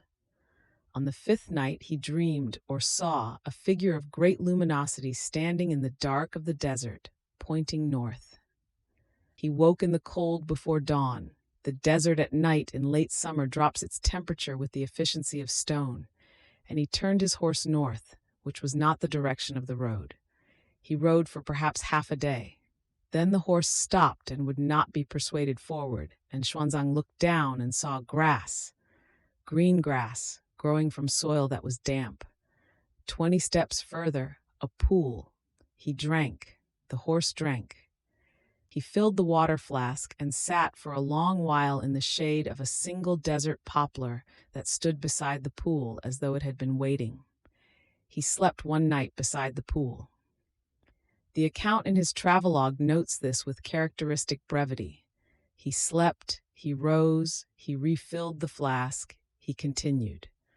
What the travelogue does not record is the quality of that sleep, whether it was the deep, arrested sleep of a body that has been near its limit, or a lighter, more vigilant rest, one ear still open to the desert. 17 years he was on the road. He arrived in India and spent years in the great monastery of Nalanda, studying with masters whose names he carefully preserved in his records. He brought back 657 manuscripts on the backs of 20 horses, and spent the remaining 19 years of his life translating them without pause. Inside the cave, the copyist has resumed his work. The lamp has been refilled once since morning. A small clay jar of sesame oil kept beside the writing table, poured carefully to avoid spillage on the manuscripts. His posture has not changed greatly since he sat down. Back still mostly straight, knees on the mat, left hand steadying the paper. The cave is warm in the afternoon and cooler in the early morning, when he prefers to work, and he can feel the difference in the ink. It flows slightly differently in the cold, requiring a more deliberate pace, and he has learned over 11 years to adjust his brush pressure accordingly. This, too, is a kind of knowledge. At sunrise and sunset, the monks of Dunhuang chanted inside the caves. The sound of chanting in these low sandstone chambers was particular. The stone absorbed the lower frequencies and returned the higher ones, so that a voice in full low chant became inside the cave something richer and more layered than its origin, as though the rock were adding a part. The painted deities on the walls received this sound with their usual stillness. The celestial musicians in the murals above held their lutes and their flutes and their drums in the same positions they had held for 300 years. The lamp flame gave them shadow. The shadow gave them, briefly, depth. The morning meal on the road was tsampa, roasted barley flour mixed with hot salted tea, kneaded briefly with the fingers in a wooden bowl until it formed a rough, dry paste that could be eaten by hand. The taste was astringent and earthy, the flour coating the throat in a way that reminded the traveling monks, if they had come from the monastery, of incense smoke. On cold mountain passes, it was deeply sustaining. In the desert heat, it was less welcome, but always present, always the same. A continuity of taste that persisted across the Pamirs and the Hindu Kush and the Ganges plain. One bowl at each dawn, the brazier of dried dung smoking quietly beside the road. At night, the traveling monks navigated by stars. The pole star was fixed. They knew this and used it without ceremony, the way one uses a reliable tool. The Pleiades told them the season, high in the autumn sky, low and early setting in the spring, absent in summer. A small fire burned at the camp until everyone had lain down, and then one monk would remain awake beside it for the first watch, listening to the desert. The desert at night was not silent. There was always something, a distant wind, the creak of cooling rock, the occasional call of a bird passing over in the dark. But it was the kind of sound that was indistinguishable from silence after an hour of listening. The night sky above the Taklamakan was of a density that had no equivalent closer to the settled world. There was no moisture in the air and no light from any human source within 100 kilometers in most directions, and so the stars accumulated overhead with a completeness that made the boundary between the visible sky and the horizon difficult to determine. Travelers had written about this phenomenon before. Faxian had noted it, Xuanzang had noted it, but their notes were brief, as though the experience resisted extended description. What they recorded mostly was the feeling of being very small and very still beneath it, and finding that combination unexpectedly restful. The cave receives the night as it receives everything, without alteration. The lamp burns lower as the oil diminishes, and the figures on the wall recede slightly into their own shadows. The gold of their robes dimmer now, the lapis of their garments darkening toward the color of deep water. The copyist has stopped for the night. He has rolled his work carefully and placed it in the wooden rack beside the writing table. He has cleaned his brush. He has sat for a few minutes in the manner of his teacher's teacher's teacher.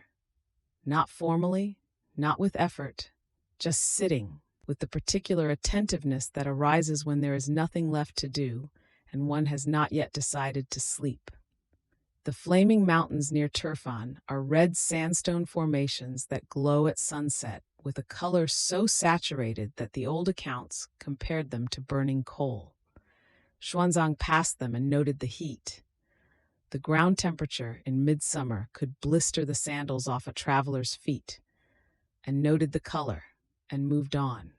The oasis of Turfan, a few days beyond, was a relief of green that seemed almost theatrical after the red formations. Grapevines grew on trellises made of dried poplar branches. The grapes were dried in perforated mud-brick towers by the desert wind, and the raisins that resulted were sweet and slightly floral, nothing like anything available at the Chinese court. The oasis cities were places of extraordinary mixture. At Kashgar, in the markets of the caravanserai, one could hear simultaneously the languages of Sogdia, Bactria, Sanskrit, early Chinese, and the Turkic of the steppe traders, all conducted at a volume calibrated to the open courtyard. Monks moved through these markets without particular urgency, sometimes carrying manuscripts, sometimes carrying nothing, sometimes stopping to answer a question from a merchant who had heard, somewhere along the road, something about the Buddhist teaching and wanted a clarification. The clarifications were usually brief. The monks had found over years that the most useful answers were the shortest ones. The cave is very quiet now. The singing of the singing sand mountain has stopped with the evening wind. The lamp flame stands straight and still. On the wall, the donor figures in their gray silk robes face inward with the same small downward angle of the head that the painter gave them, an angle that reads across the centuries as something between attention and rest. They were painted by someone who had spent a great deal of time observing people in a state of quiet receptivity. They look like people listening to something they cannot quite hear, which may have been the painter's intention, or may simply have been what the painter saw when looking at people in prayer. The distinction may not matter. Around 1000 CE, when the political situation in the Dunhuang corridor became uncertain, when it was unclear who controlled the roads and whether the monastery would be protected or pillaged, the monks of Mogao made a decision. They gathered the manuscripts, all of them. 50,000 scrolls and books and loose papers, some already centuries old, their ink still sharp, their leather wrappings still supple. They carried them into a chamber in the cliff, a room no larger than a modest storage cellar. They stacked the manuscripts carefully, filling the chamber from floor to ceiling. Then they sealed the entrance. Then they continued with their lives, which apparently did not continue much longer. The monks who sealed that room were forgotten within a generation. The room itself was forgotten. The painted wall that concealed it became indistinguishable from the other painted walls of the cave. For 900 years, the manuscripts lay in their sealed chamber in the dark. The Diamond Sutra, the Lotus Sutra, astronomical charts, calendars, letters, contracts, medical texts, the only surviving copies of things that existed nowhere else on Earth. And the sand drifted against the cliff face outside, and the wind sang through the fissures. And the lamp in the next chamber burned for as long as someone poured oil into it, and then it did not, and the dark was complete and very still and very old. In 1900, a Taoist monk named Wang Yuanlu found a crack in a wall. He was clearing sand from the cave complex, which he had appointed himself to maintain and restore, working largely alone with a small brush and considerable patience. The crack led to a concealed door. The door opened onto a chamber so densely packed with manuscripts that the first scroll to be removed was already pressing against the entrance before the door was fully open. The ink on the manuscripts appeared fresh. The letters, in Chinese and Tibetan and Sanskrit and Sogdian and languages that took years to identify, seemed to breathe. They had been waiting for 900 years. The night outside was quiet and held nothing but stars. The cave holds the lamp. The painted figures hold their gestures. The sound of the desert night moves through the fissures at a register too low to be called music, and too sustained to be called noise. Somewhere in the sealed dark of the manuscript chamber, for there are chambers in the Mogao cliff that remain unexcavated, unread, their contents still lying in the undisturbed dark of a millennium, the 50,000 manuscripts lie quiet, their ink as patient as the stone that surrounds them, their words intact, their silence indistinguishable from the silence of the mountain above and the desert beyond, and the long, still night that holds them all. From inside the cave, the oil lamp has burned low. Its flame, no wider than a thumbnail, casts a trembling ring of amber light across the nearest painted wall, where a bodhisattva's robe folds in pigments of lapis and ochre, unchanged by the centuries. The smell of old ink and sandstone dust settles in the stillness. It was from a cave very like this one, small, oil-lit, smelling of manuscript and mineral, that Xuanzang first understood the distance he would have to cross. He sat for a long time before he rose. Xuanzang had left Chang'an in the year 629, slipping across the border at night, moving against imperial orders into the open desert. He was not yet 30 years old, and he carried very little: a small brass water vessel, a handful of dried dates wrapped in linen, a copy of a sutra he had memorized so thoroughly that the words moved through him with each step as water moves through stone, not quickly, but completely and without ceasing. The road west from the Jade Gate was pale yellow under the early morning sky. The Lop Desert in those years was understood to be one of the most dangerous passages on the known road. Travelers called it by many names, none of them gentle. Its dunes rose to heights that made the horizon disappear and reappear in wrong places, so that a man walking in what he believed to be a straight line would find himself after some hours facing in the direction from which he had come. The sand held heat through the night and released it slowly, like a stone taken from beside a fire and wrapped in cloth. On the fourth day in the Lop Desert, Xuanzang's water canteen slipped from his hands. He had been walking through the loose sand of a high dune's leeward slope, and the vessel struck the ground and rolled. And the water, what remained of it, soaked instantly into the sand and was gone. He stood looking at the place where it had disappeared. The sun was still high. The sand was absolutely still. There was no wind, and the silence of the desert in that moment was the kind of silence that has weight to it, like a hand placed on the shoulder. He walked on. There was nothing else to be done. The direction was west and slightly north, held in his memory as a fixed star is held, not seen in daylight but known. His lips had cracked by the second day. By the fourth they had ceased to trouble him, the pain having moved below the threshold of what could be felt.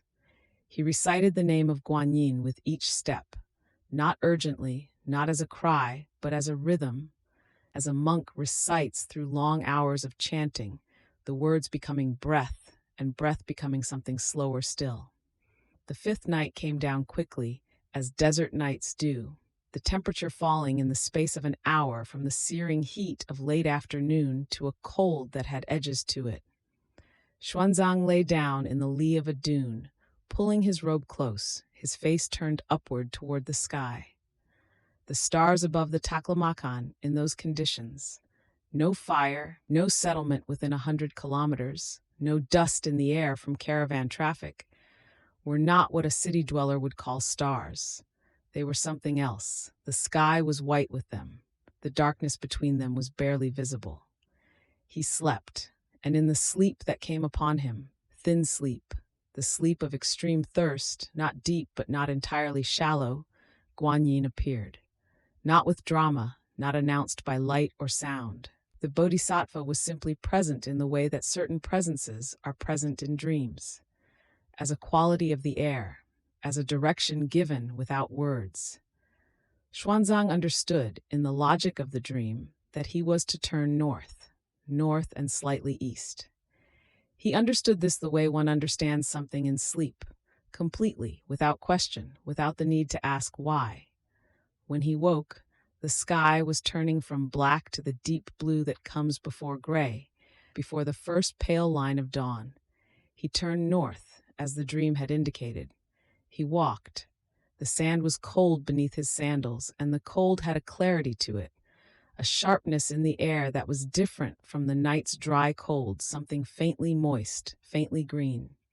He walked perhaps another hour, and then the ground beneath him changed. The sand gave way to something firmer, something with a different sound beneath the foot. Grass, sparse, low, the color of old bronze. But grass.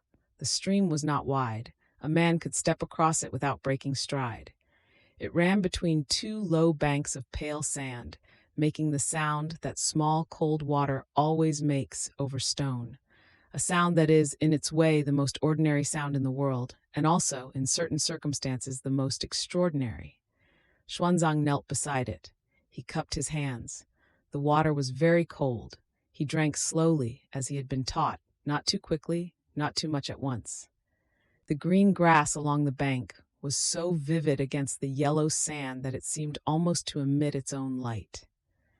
He slept that night beside the stream, wrapped in his robe, his water vessel refilled and set beside him in the grass. The sound of the water was with him through the night, small and constant, unhurried in the way of water that has no distance to cover and no arrival to reach. The poplar trees at the edge of the oasis moved faintly in a wind too gentle to feel. By morning he had eaten the last of his dates, refilled his vessel once more, and continued west. The desert received him again without comment. The oasis disappeared behind him, as though it had always been there and had always been behind. He would travel for 17 years in total. He would cross mountain ranges that had no names in any text he carried. He would sit in the monasteries of Nalanda and listen to teachings that had not yet reached China, copying them by lamplight into the margins of his memory. He would return to Chang'an in 645, his cart carrying 657 manuscripts wrapped carefully in silk, and the crowd that gathered to see him enter the city was so large that he could not move for hours. He stood in the road and waited, as he had always waited, with the patience of someone who has learned that arrival is not the point. But the Mogao Caves hold another story, one that unfolded not in the 7th century but in the year 1900.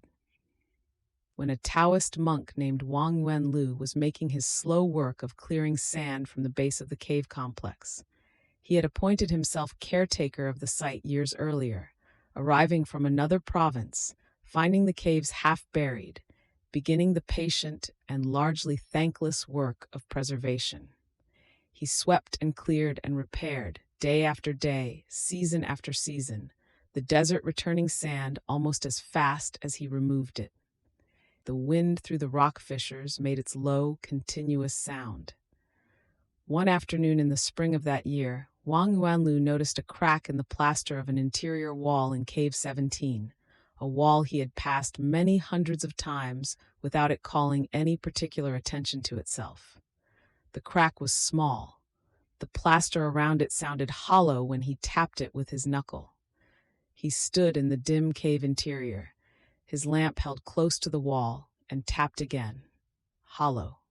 He waited. The cave was very quiet. The oil flame of his lamp barely moved in the still air. He set down his broom and went to find a tool.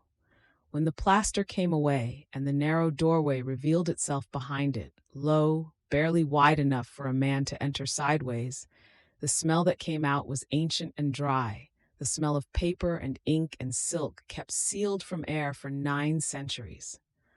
Wang Yuanlu raised his lamp to the opening and looked in. The chamber was not large, perhaps the size of a modest room, and it was filled, floor to nearly ceiling, with bundles. Manuscript bundles, wrapped in leather, wrapped in silk, stacked with a care that spoke of people who had expected to return for them and had not. The monks who had sealed the chamber had done so around the year 1000 CE, when the oasis cities of the Silk Road were contracting, when the routes were shifting, when the certainty of safety had become uncertain in ways that made careful people careful. They had wrapped each bundle with attention. They had stacked them with order.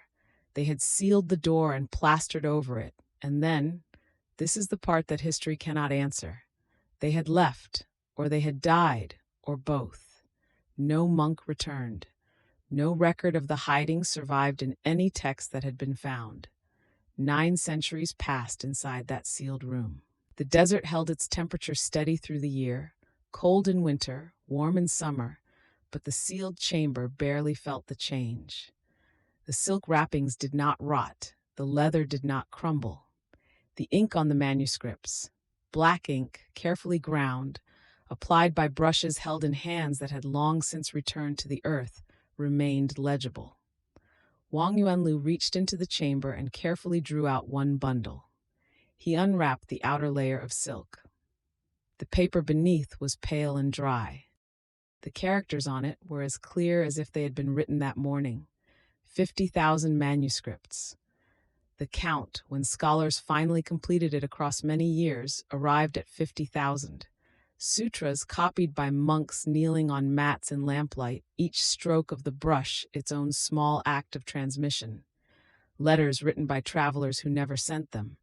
Contracts for the sale of goods in the oasis markets. Calendars, medical texts, star charts. A document listing the monks of one cave community by name, their ages, their responsibilities, names that no living person had spoken aloud in 900 years. The dry air of the sealed room had kept everything.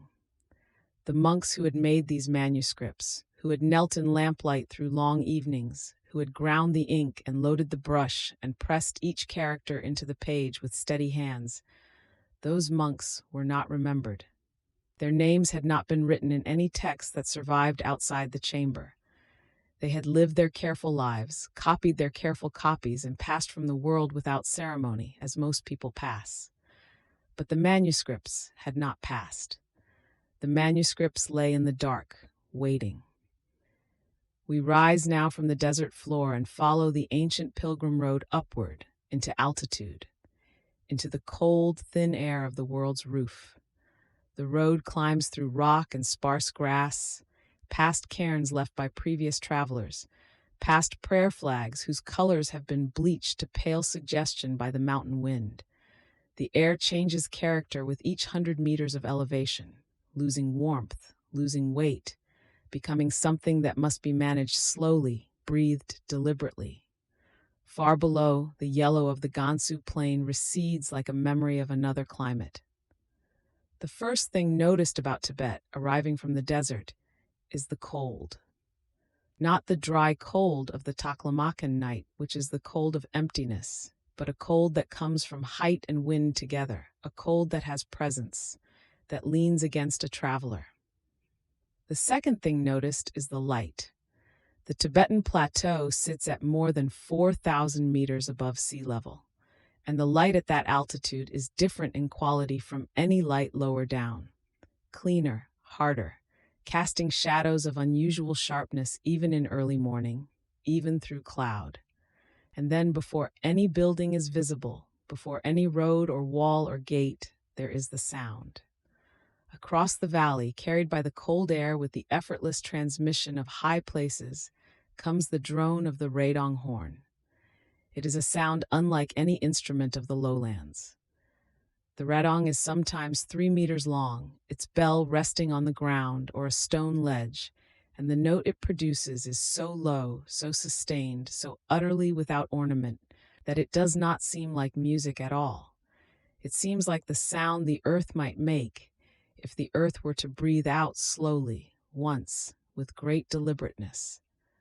The monastery appears gradually as the road curves around a shoulder of rock, first a white wall, then a row of windows painted in deep red, then the whole structure revealing itself against the mountain behind it in the way that Tibetan monasteries often do. Not as something built onto the landscape, but as something the landscape has decided to elaborate upon. A natural formation that has found its final expression in whitewash and carved wood and the warm smell of yak butter drifting from the lamps within. Prayer flags cross the gap between the roof and the nearest pine, snapping in the light wind.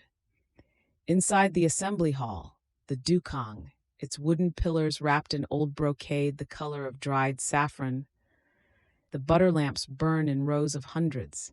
Each lamp is a small brass cup, each flame a separate and individual thing, but together they cast a light that is unified, warm, gold, in a way that electric light has never quite managed to reproduce. The smell of the burning butter is not unpleasant. It is an animal smell, a warm smell, the smell of something that has given its substance in order to produce light, which is, in its way, a very old transaction between the world and those who live in it. The monks had been chanting since before dawn.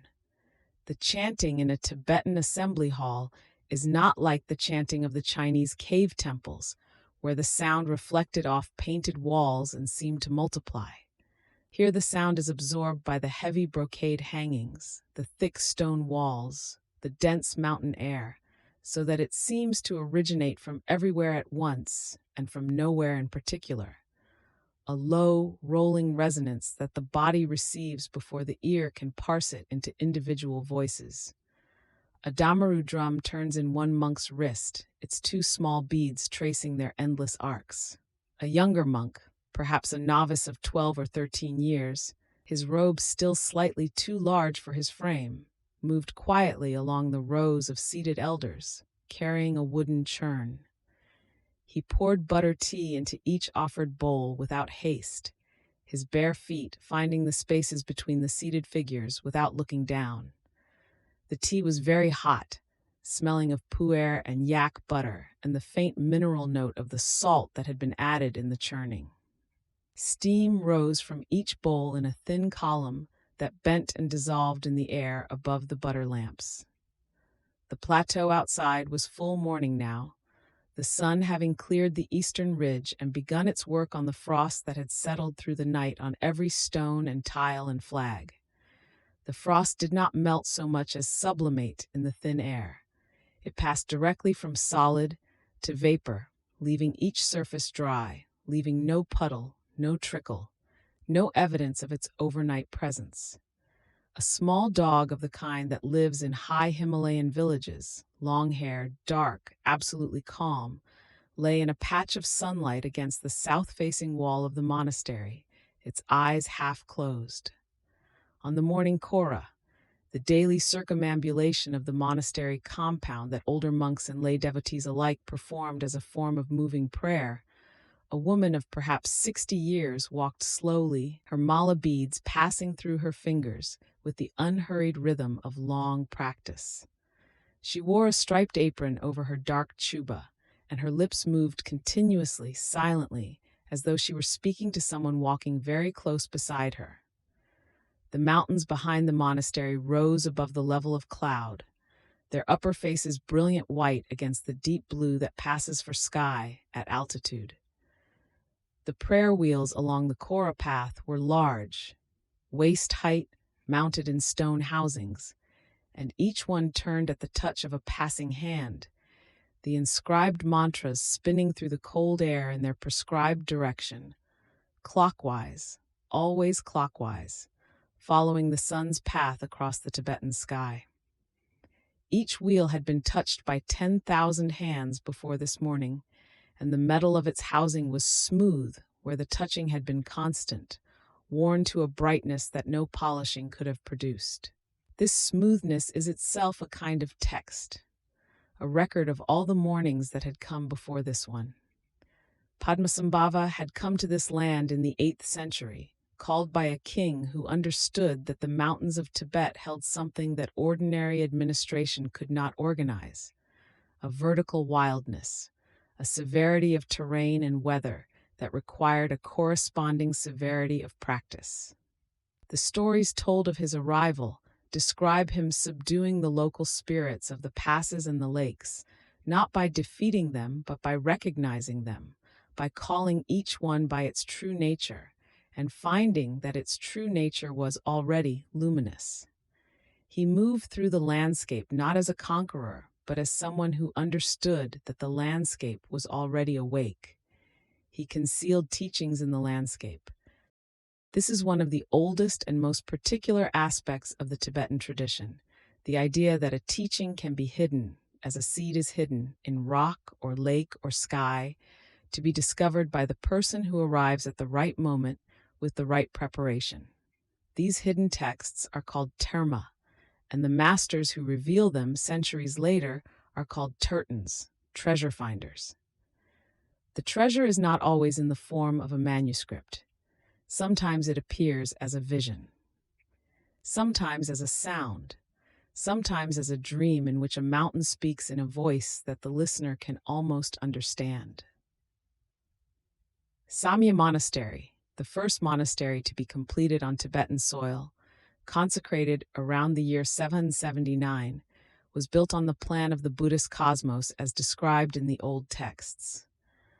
The main temple representing Mount Meru at the center of the world, the surrounding buildings representing the continents and subcontinents arranged around it, the whole compound enclosed by a circular wall representing the ocean's edge.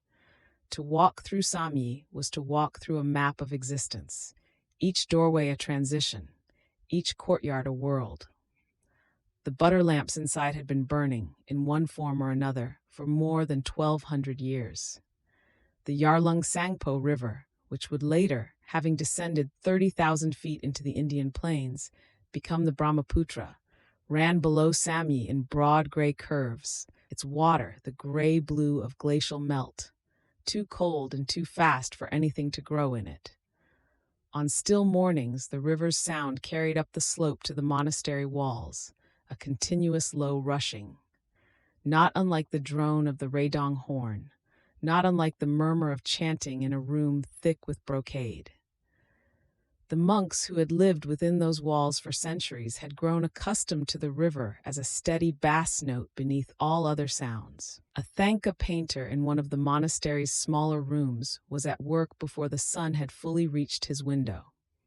He sat cross-legged on a low cushion, the stretched cotton canvas before him already bearing the outline of a figure in faint charcoal. A gesture, a posture, both of which had been prescribed by texts going back 5 centuries. His brushes were extremely fine, made from the tail hairs of a particular kind of mountain animal. He mixed his pigments from mineral powders ground with a pestle each morning, and the colors he produced, this lapis, this gold, this red of crushed stone, were the same colors that had lit the walls of the Dunhuang caves. He worked without haste. The painting would take months. Some Thangkas take years, not because the painter is slow, but because each session of painting is preceded by prayers and mantra recitation that sometimes last longer than the painting itself, so that the pigment, when it finally meets the canvas, carries with it an intention that is not separate from the image, but is somehow part of its substance. The painter set down his finest brush, which had produced a line so thin it was barely visible to the eye at arm's length, and picked up a slightly broader one. The sound of his grinding pestle had stopped. The room was very quiet. Outside, a cold wind had come around the mountain from the north, carrying with it the particular scent of high Himalayan air, thin, mineral, with the faint suggestion of ice, and of distances so large that the idea of a far shore becomes meaningless. The prayer flags above the monastery's roof snapped and fell silent, in the irregular rhythm of wind that has not yet decided on its direction. A raven crossed the sky above the courtyard. The ravens of Tibet are large and unhurried, and landed on the top of the main gate with the settled authority of a creature who has never been told it does not belong. We move now toward Tibet, where the air is thin enough to see through, and the mountains do not so much rise as simply exist, permanent and indifferent, in a sky that is the deepest blue ever attempted by a sky. Below those mountains, on a wide plain at the bend of the Yarlung Sangpo River, the white walls of Samye Monastery caught the first oblique light of morning. The walls were very white. The red ochre band that encircled them was very red. These were not the colors of decoration. They were the colors of intention. Samye was consecrated in the year 779 of the Common Era, under the reign of King Trisong Detsen, who had invited scholars and masters from distant lands to build for his kingdom a place where the Dharma could take root and grow, without being uprooted again by wind or war or forgetting. The monastery was laid out as a mandala, a diagram of the universe made in stone and plaster and gilded copper finials, so that to walk its grounds was, in the understanding of those who built it, to walk through the structure of the cosmos itself. At the center of the mandala stood the main temple, Utsi, representing Mount Meru, the axis around which all worlds in the ancient cosmology revolved. Its 3 stories were painted in different colors, red, white, and blue, one atop the other, corresponding to the 3 traditions whose teachings it housed simultaneously. Around it, at careful distances, smaller temples represented the 4 continents and 8 subcontinents of the Buddhist universe. To stand at the outer wall and look inward was to see not a building, but a map of everything there was. Along the riverbank, in rows that stretched further than a morning walk could easily cover, prayer wheels turned. Not by hand. These were the large copper cylinders set into wooden frames, each one inscribed with 10,000 repetitions of the mantra Om Mani Padme Hum, and each one driven by a wooden paddle set into the current of the river itself, so that the turning never ceased, not in rain, not in the frozen stillness of midwinter, not at night when the monks were sleeping. The river prayed for them. The river had been praying for a very long time. The sound of those wheels was a soft, persistent whirring, low enough to sit just beneath conscious notice, the way the sound of one's own breath is rarely heard unless one chooses to hear it. Monks passing on the morning kora, the clockwise circumambulation of the monastery walls, walked in this sound as one walks through light, neither noticing it nor needing to notice it, because it had been there before they arrived, and would be there long after the particular morning of their walking had given way to afternoon and then to stars. Before dawn, in the Dukang, the great assembly hall, the butter lamps were already lit. There were hundreds of them, small clay saucers, each holding a wick submerged in pale yak butter, and their light was not so much a brightness as a warmth, a visible warmth, the kind of light that softens edges rather than sharpening them. The ceiling of the Dukang was high and very dark, and the lamplight did not reach it, so that the monks who sat in their rows below seemed to float in an amber pool, surrounded on all sides by night. The Sukchen assembly began before the horizon had made up its mind about the sun. In the cold air of the hall, and it was very cold, the stone floor radiating the accumulated chill of the night into the soles of bare and thin sandaled feet, the monks settled into their places with the unhurried precision of people doing something they had done every morning for years and expected to do every morning for years more. Breath rose in small clouds. Someone coughed once, softly. Then the chanting began. The damaru was a small drum, its two heads connected at a narrow waist, and when it was turned in the wrist it produced a rapid double beat.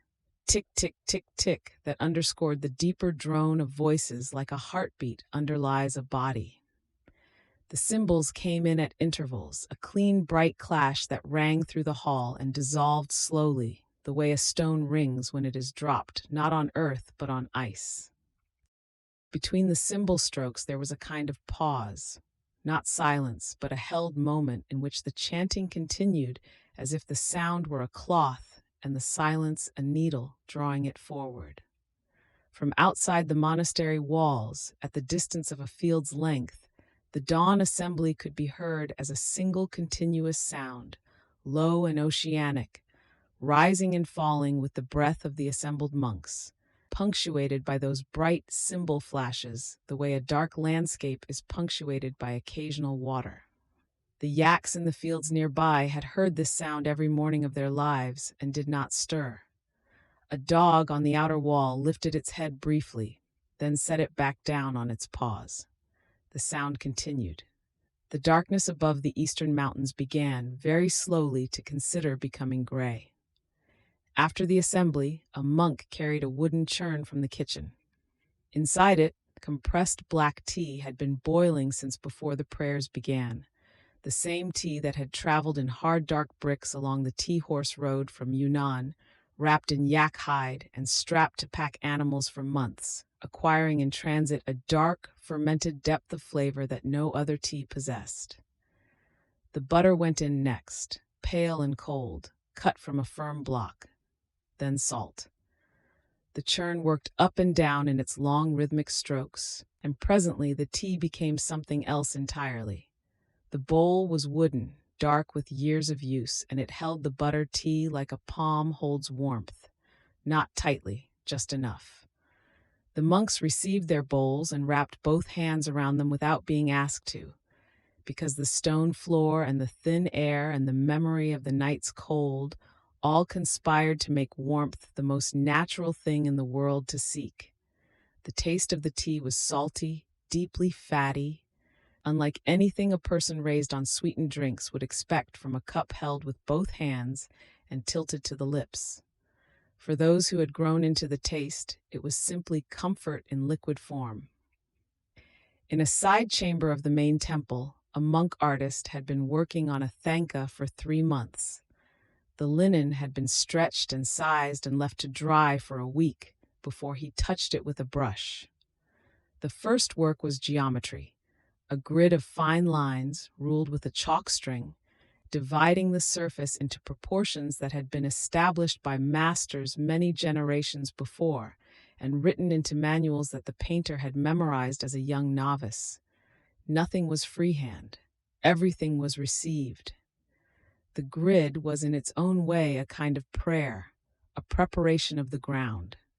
The colors came from stone and earth, and the crushed wings of insects and the powder of lapis lazuli which arrived from the mines of Badakhshan in Afghanistan, having traveled the same general routes as the tea. The painter ground each pigment himself and mixed it with hide glue and a little water until it reached the consistency he required, a consistency he knew not by measurement, but by the particular way it fell from the tip of the brush when held at a certain angle above the bowl. Gold paint, made from actual gold, was applied last to the halos and the throne ornaments, and it was applied with a held breath. The face was always left for last. The robes first, the throne, the lotus, the aureole, all of these were completed weeks before the painter turned his brush toward the features. This was not superstition. It was, in the tradition he had been taught, a matter of readiness. The painter must have lived with the figure long enough, approached it from every surrounding direction, before he could meet its gaze directly. On the morning he finally began the face, he first sat without moving for a very long time, his hands in his lap, his brush dry. The lamp beside him was the only thing moving. The completed thangka would hang in the assembly hall, suspended from a wooden rod, its lower edge weighted by another rod so it fell straight and still. By butter lamp it would glow differently than by daylight, warmer, less defined, the gold halos seeming to pulse gently with each fluctuation of the flame. Monks passing beneath it in the evening would not pause to examine it. They had grown accustomed to the figure. But in the first days after it was hung, one novice stood before it for a long time each evening, looking up, until an older monk touched his shoulder lightly and he walked away. To the northwest of Samya, where the Himalayan plateau gives way to the beginning of the high ranges and the air becomes even thinner and the snow even more permanent, there were caves. Not the worked, plastered caves of later hermitages, but natural caves. Crevices and recesses in the gray granite face of ridges that ran north and south like the folded edges of something enormous that had been gathered up and pressed. In one of these caves, in the Lachi mountain range, a man named Milarepa had lived alone for 9 years. He had come to the mountains after years of study under his teacher Marpa, who had sent him away with instructions that were not gentle and a transmission that could not be written down or given as a text. What Milarepa had received was a practice, and the practice required solitude, the way a seed requires darkness, not as punishment, but as condition. He had nothing in the cave. A single thin cotton cloth served as blanket, robe, and all the clothing he possessed. Outside the cave, in the crevices of rock and in the damp ground of the stream-cut gullies below, nettles grew in abundance. Season after season, nettles were what he had. He boiled them and drank the broth. He ground the leaves dry between stones and ate them without salt or oil, because there was no salt or oil. After a great many seasons of this, the chlorophyll of the nettles had settled so deeply into his skin that the skin itself had taken on a faint greenish cast. Not the green of illness, but the green of something growing, something that had been in the earth long enough to begin to partake of the earth's color. Visitors who found him in those later years were startled by it, the way one is startled by something that should not be beautiful, but is. One autumn, the year was unmarked. The years had long ceased to be separately marked. A young monk from a valley monastery found the cave by following a series of directions that had been passed from one traveler to another until they had lost most of their specifics but retained their general drift. The young monk stood outside the cave for a while before entering, because the silence coming from inside it was of a quality that made one pause. It was not the silence of emptiness. It was the silence of something full that had no need to announce itself. He called out quietly. A voice answered, unhurried. Inside, the young monk's eyes adjusted slowly to the dimness. Milarepa sat on a flat stone, his cotton cloth arranged around him with no particular care for warmth or dignity, both of which seemed to have become irrelevant to him some years earlier. The young monk sat down on the cold earth and found that his prepared questions, the careful questions he had formulated during the days of walking, had dissolved. He asked finally the simplest thing he could think to ask. He asked whether Milarepa was not lonely, alone for so many years in the cold, with no companion and no conversation.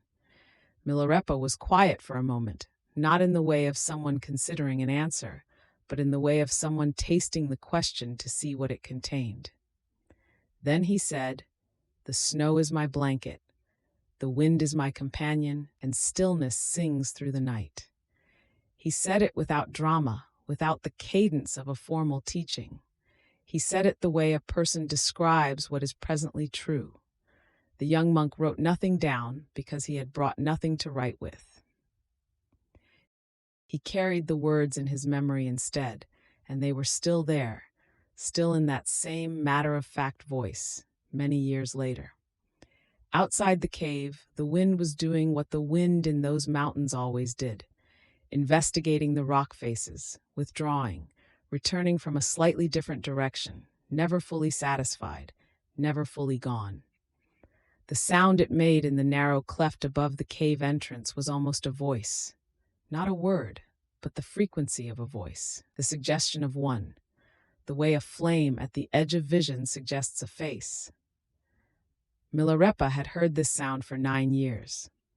It had long since ceased to be strange and had become simply part of the texture of being in that place, no more remarkable than the color of the stone. His songs, the spontaneous songs he had always composed, since long before the cave, since the dark early years of his life when singing was the only form of speaking that felt true, drifted down from the high places where he lived and were remembered by those who heard them, repeated from valley to valley, written down eventually by hands that had not heard them but received them from other hands. The songs spoke of the cold and the clarity, of mountains that were better teachers than books, of a stillness that was not the stillness of absence, but the fullness of a mind no longer agitated by its own noise. Long before Milarepa was born, in the latter years of the 8th century, a master from the western valleys had walked across the high passes into Tibet carrying what could not be carried in a bag.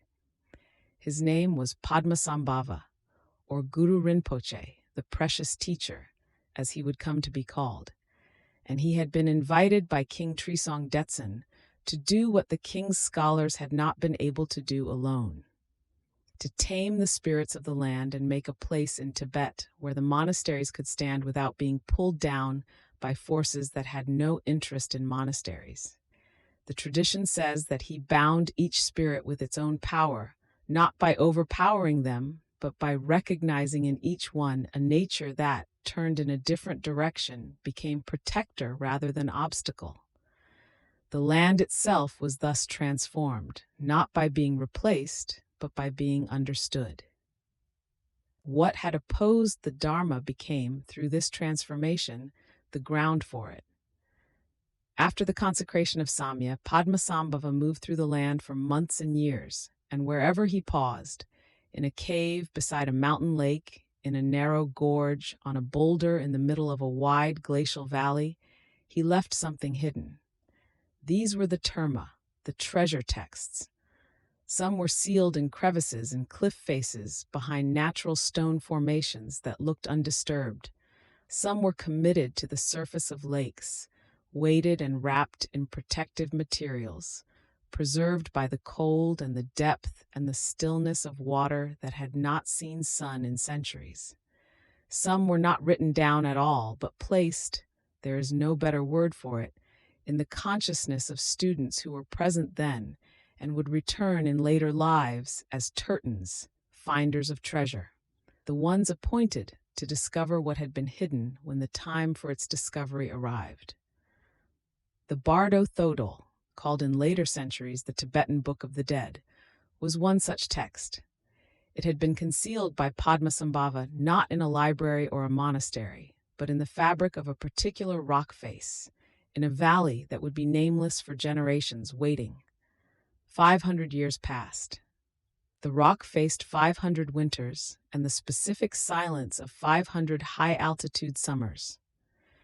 Then a teacher named Karma Lingpa in the 14th century arrived at that valley and found the rock and found what was inside it. The text, when unfolded, was as clear as the day it was written. The ink had not faded. The letters were complete. This was not, to those who received the text, a mystery requiring explanation. Time behaves differently in certain kinds of concealment.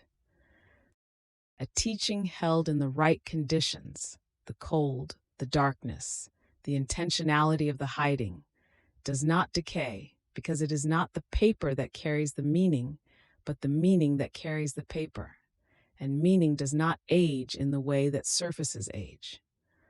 The Bardo Thodol would go on to be read at the bedsides of the dying, recited into the ear of a person who could no longer respond, a guide for a passage that the reader had not yet made but was preparing for nonetheless.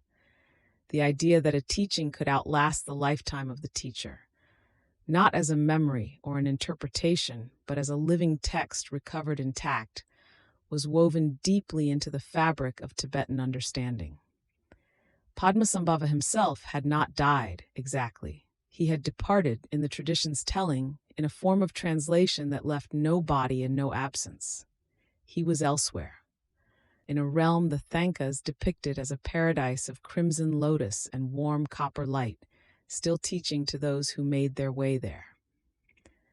In this understanding, the hiding of the texts was not an act of preservation, but of patience, a willingness to wait for the right moment, the right hands. In the 11th century, after a period of persecution and dispersal, the long dark years under Langdharma, who had undone much of what the first kings had made, a slow reknitting began.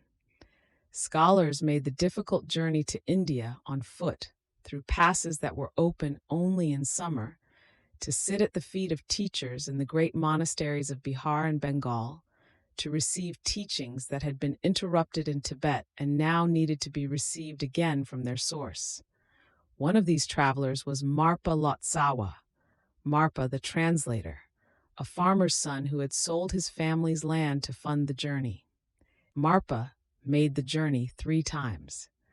3 times he crossed the passes and descended into the heat and the unfamiliar density of the Indian lowland air, which must have felt, after the thin cold of the plateau, like walking into warm water. 3 times he returned with teachings that he had received in person, from masters whose lineages stretched back to the sources. And each time he returned, he was different. Not older, exactly, but more settled, more sure of the ground beneath his feet. He was not a gentle teacher. He was the teacher that Milarepa required, which was a very specific and demanding kind. From Marpa, the lineage passed to Milarepa, and from Milarepa it passed outward into the valleys and villages and high hermitages, carried in the voices of those who had sat with him in his cave, or heard his songs from a distance, and written them down after dark by the light of whatever lamp they had. The transmission was intimate and slow. It did not require institutions, though institutions would later be built around it. It required presence, stillness, the willingness to sit in the cold long enough for the cold to teach what it had to teach, which was primarily that the body's discomfort is not the mind's condition if the mind has been prepared. There was a master who came from Bengal to Tibet in those same years of reknitting, a man who had spent his life in the great monastery of Vikramashila before the invitation came to travel north. His name was Atisha, and he was 60 when he arrived, which was old enough to have the authority of completion about him, but young enough still to teach with energy.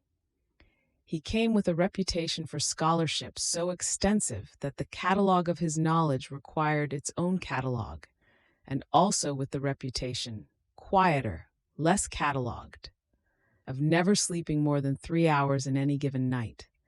A student had asked him once during the years before he came to Tibet, when he was still in Vikramashila, and his reputation was still only local, "When do you rest?" It was a sincere question. The student had watched Atisha for months and could not identify the moment of rest in the daily rhythm, the morning teachings, the afternoon discussions, the evening writing, the pre-dawn sitting. The student asked, expecting a practical answer about scheduling. Atisha's reply was one syllable. He said, "Now." He said it without pause, without performance, without the lifted eyebrow of someone making a point. He simply said now and returned to what he had been doing. The now of Atisha was not a koan. It was a location. He was in it at all times, in the writing and the teaching and the 3 hours of sleep and the walking from one end of the monastery to the other in the cold before the sun had risen. Rest, in his understanding, was not the opposite of activity, but the quality that could be present in any activity, the quality of not being pulled by what had already happened or pushed by what had not yet arrived. It was, in the end, the same understanding that Milarepa had come to in his cave, expressed in a different voice, from a different direction, through a different life. The ground they had reached was the same ground. Above the valley where Samya stood, the prayer flags moved in the first light of a morning that had no particular intention, no agenda, no hour it needed to reach by any given time. The flags were red, orange, yellow, white, green, the 5 colors of the 5 elements. And each one was printed with a lungta, a wind horse, carrying a wish of compassion across the plateau in whatever direction the wind decided. Some of the flags were old and frayed, their printing faded to a pale memory of itself. The wind did not make distinctions between the new flags and the old. It carried all of them equally, with the same unhurried indifference that was, in this context, a form of grace. The high plateau settled into its late morning stillness, as it always did, as it had done every morning for as long as there had been a plateau and a morning to settle into. The glaciers above the valley held their white. The river below the prayer wheels continued its soft machinery of turning and turning. Somewhere in the caves above, in the particular silence that belongs to very high places, the nettles were growing in the damp ground beside the stream. Green, persistent, nourishing in ways not immediately apparent. And the stone faces of the Himalaya stood in the deepening blue sky with the patience of things that have never had any reason for urgency. We descend from the Tibetan plateau, following the ancient pilgrim roads eastward into the river valleys of the Tang dynasty.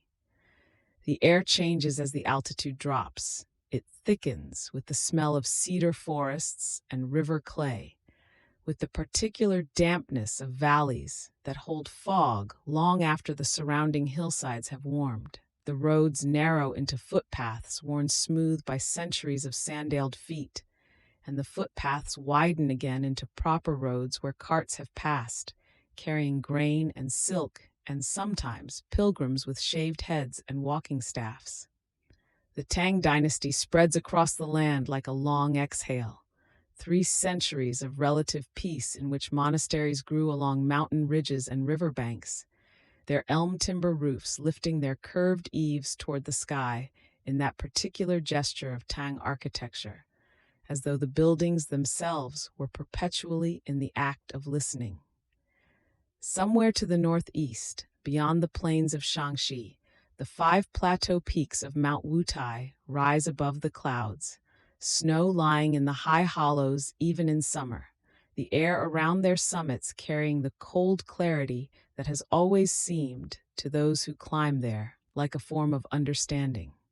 Wu Taishan, the mountain of 5 platforms, had been a sacred site long before the Tang dynasty gave it this particular flowering of monasteries. 53 temples eventually spread across the plateau and the ridgelines, their white walls visible across the high valleys, their bells audible at distances that seemed impossible in ordinary places. In winter, the snowfields covered everything above the tree line, and the monks moved between buildings through tunnels of drifted snow. In summer, pilgrims arrived from Korea and Tibet and Japan, walking upward through the rhododendron groves toward the peaks associated with Manjushri, the bodhisattva of wisdom. Manjushri was said to appear on Wutai in various forms, sometimes as an old man, sometimes as a child, sometimes as a light moving across the high plateau at dusk that no one could quite follow to its source. The pilgrims came precisely for this possibility of encounter, carrying their sutras and their hunger for something that ordinary life had not provided. They camped at the edges of the monastery grounds, wrapped in woolen blankets against the night cold, watching the lamplight move behind the paper windows of the monks' quarters, listening to the sound of distant chanting carried on the mountain wind. In the monastery gardens at the lower elevations, in the warmer valleys where the altitude no longer forbade it, asmanthus trees grew along the courtyard walls. In autumn, and autumn came early at these elevations, the maples turning before September had ended, the osmanthus bloomed, its flowers so small as to be nearly invisible among the dark leaves, its fragrance entirely disproportionate to its size, sweet and faintly apricot-like, spreading through the morning air and mixing with the sandalwood incense that drifted from the main hall through the open wooden doors. The monks woke before dawn. In the pre-dawn hours, the mountain monasteries were utterly dark, except for the oil lamps kept burning before the altar, their flames steady in the absence of wind, casting a soft amber glow across the gold-lacquered face of the Buddha. The monks moved silently from their sleeping quarters to the meditation hall, their robes making the soft sound of cloth against stone flooring. They seated themselves facing the wall. This was Zuochan, the practice of seated meditation that formed the structural center of the Chan Day, and they sat in the particular stillness of people who have sat this way for many years. The wall they faced was whitewashed plaster. It offered nothing, no image, no window, no feature of any kind. This was, in the Chan understanding, precisely its usefulness, a surface that gave the wandering mind nothing to attach itself to, nowhere to go, no story to begin. The monks breathed. The oil lamp flickered once in some unfelt air current and then steadied. Outside, the mountain was dark. The osmanthus fragrance moved through the garden without any apparent direction. The senior monks sat for 2 hours without movement. The younger monks, in the early years of their practice, sat for 30 minutes before the bell released them. After meditation came the rice mill. This was not a metaphor. The mill turned every morning, grinding the grain that would feed the community, and every monk, regardless of seniority, regardless of how many years he had practiced, regardless of reputation or scholarship, worked in the kitchen or the garden or at the mill. Baizhang Huaihai, who would become one of the great abbots of the Tang period, is remembered for the phrase that shaped monastic life for generations after him. A day without work is a day without eating. The monastery ran on this principle with the same regularity that it ran on the rising and setting of the sun. Tea was drunk in the Tang monastery with the same seriousness with which the sutras were read. Lu Yu had codified its preparation in the Cha Jing, the classic of tea, in 760, noting the particular qualities of different waters, different regions of leaf, different temperatures of the flame used for heating. In the monastery context, tea served its obvious practical purpose during long meditation sessions, keeping the mind alert and the body from the heaviness of sleep. But it had also, over the long decades of the Tang period, become something else, a practice in itself, a form of attention, a way of being present that required no special circumstances beyond a fire, water, and a celadon bowl. The celadon bowls used in the Tang monasteries were the color of deep water, gray-green, their glaze matte and cool to the touch, their weight in the hands satisfying in the way that well-made objects are satisfying, without calling particular attention to themselves. When hot water was poured over the dried leaves, there was a soft hiss that lasted perhaps 2 seconds and then stopped. The steam rose and dispersed. The color of the tea deepened slowly in the bowl, the way dawn deepens. The monks drank in silence. The wooden fish drum, the muyu, had not yet sounded for the evening. The day still lay around them, unhurried. It was into this world, the rice mill, the whitewashed wall, the osmanthus garden, the celadon bowl, that Huineng was born in 638 in the southernmost province of Guangdong, far from the cultured monasteries of the north. He was born into poverty of the kind that does not permit literacy, that fills all available hours with the immediate necessities of survival. His father died when he was young. He cut wood and sold it in the market, carrying bundles of firewood longer than himself through the morning streets of the village. And this is how he spent the years of his childhood and his young adulthood, in the specific physical labor of keeping himself and his mother alive. He had never read a sutra. He could not read at all. The great scriptural tradition of Chinese Buddhism, the Lotus Sutra, the Diamond Sutra, the Avatamsaka, existed for him only as sounds heard occasionally from the doorways of temples he passed, a murmur of syllables in a language that felt, to an illiterate woodcutter, both beautiful and entirely elsewhere, belonging to a world of scholars and monks from which his circumstances had placed him at a considerable distance. He carried his firewood. He returned home. He did this day after day, season after season, in the particular patience of someone who does not yet know that anything is about to change. One morning, and the exact morning is not recorded, which seems appropriate, since it was an ordinary morning in every outward respect, he was passing through the market with his bundle of firewood when he heard a man reciting from a text outside a shop. The man was reading aloud from the Diamond Sutra. A single line entered Huineng's hearing. The line was not preserved in the records with certainty, but it was something in the nature of, the mind should be allowed to function without any fixed abode. The bundle of firewood was on Huineng's back. The market was noisy around him. Something settled and then opened. He set down the firewood. He stood in the market street. The man went on reading. The other merchants went on selling. The morning light went on moving across the unpaved ground. No one around him appeared to notice anything unusual, because nothing unusual was visible. What had happened, if something had happened in a space that markets do not ordinarily accommodate, in a silence that exists beneath the noise of buying and selling.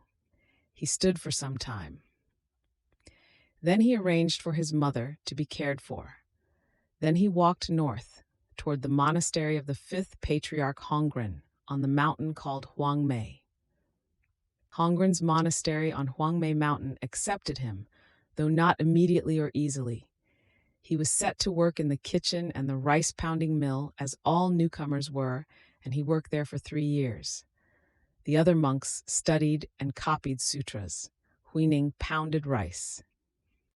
He did not complain about this arrangement, and there is no record that he attempted to change it. The mill turned. The rice was reduced to flour. The seasons moved across the mountain. He was not learning to read during these 3 years. He was doing something else that has no name in any language, something that seemed from the outside indistinguishable from simply pounding rice. The fifth patriarch Hongren, in the 7th year of Huineng's time in the kitchen, the records differ on the exact year, announced that he would transmit the robe and bowl of patriarchal succession to whichever student demonstrated the deepest understanding of the Dhamma, and that each student should compose a verse expressing that understanding. The learned monk Shenxiu, the most respected student in the monastery, composed his verse and had it written on the wall of the corridor outside the meditation hall, where the monks would pass it on their way to breakfast.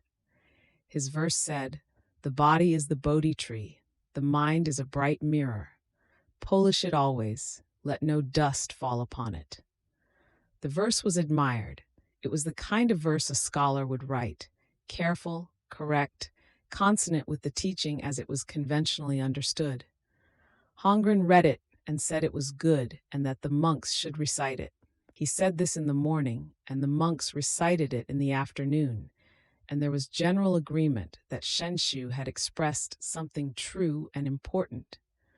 Huineng heard the recitation in the kitchen. He could not read the verse himself. He asked one of the monks to read it to him aloud, standing in the corridor, the smell of cooking rice drifting from the kitchen behind him, the lamplight falling across the calligraphy on the white wall. That night, or perhaps the following night, the accounts vary in small details while agreeing on the essential shape. Huineng asked one of the monks to write a response beside Shenxiu's verse. He dictated it slowly, standing in the lamplight of the empty corridor, the rest of the monastery asleep. The monk wrote what he dictated. The verse said, "There is no Bodhi tree, there is no bright mirror. Since nothing exists at all, where is there any dust to fall?" He stood in the corridor for a moment after the writing was finished, looking at the two verses side by side on the white wall. Then he went back to the kitchen.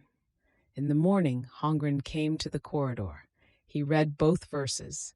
He wiped Shenxiu's verse from the wall, carefully, with a cloth, until the white plaster showed clean again. He left Huineng's. This is not described in the records as a dramatic moment.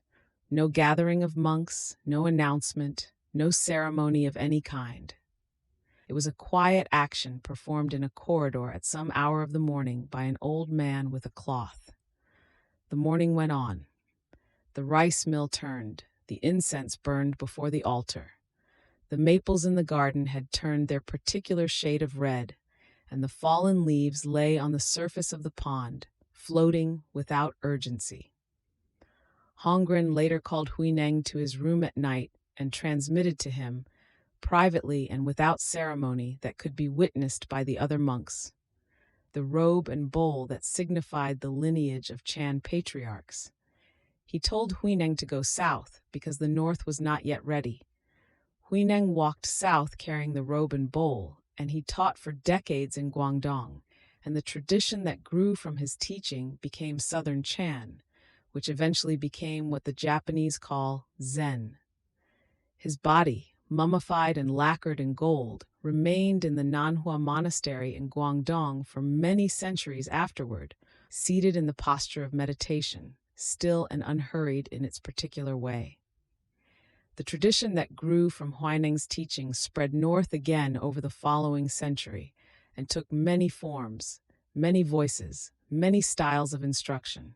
Some masters were silent, some were loud, some kept their students waiting in the rain before admitting them.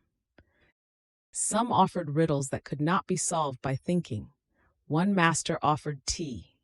His name was Zhao Zhou, and he lived to be 120 years old, and he spent most of those years at a small monastery in Hebei, in the flat country south of Beijing, where the winters were long and the roads to the monastery were often muddy from the autumn rains.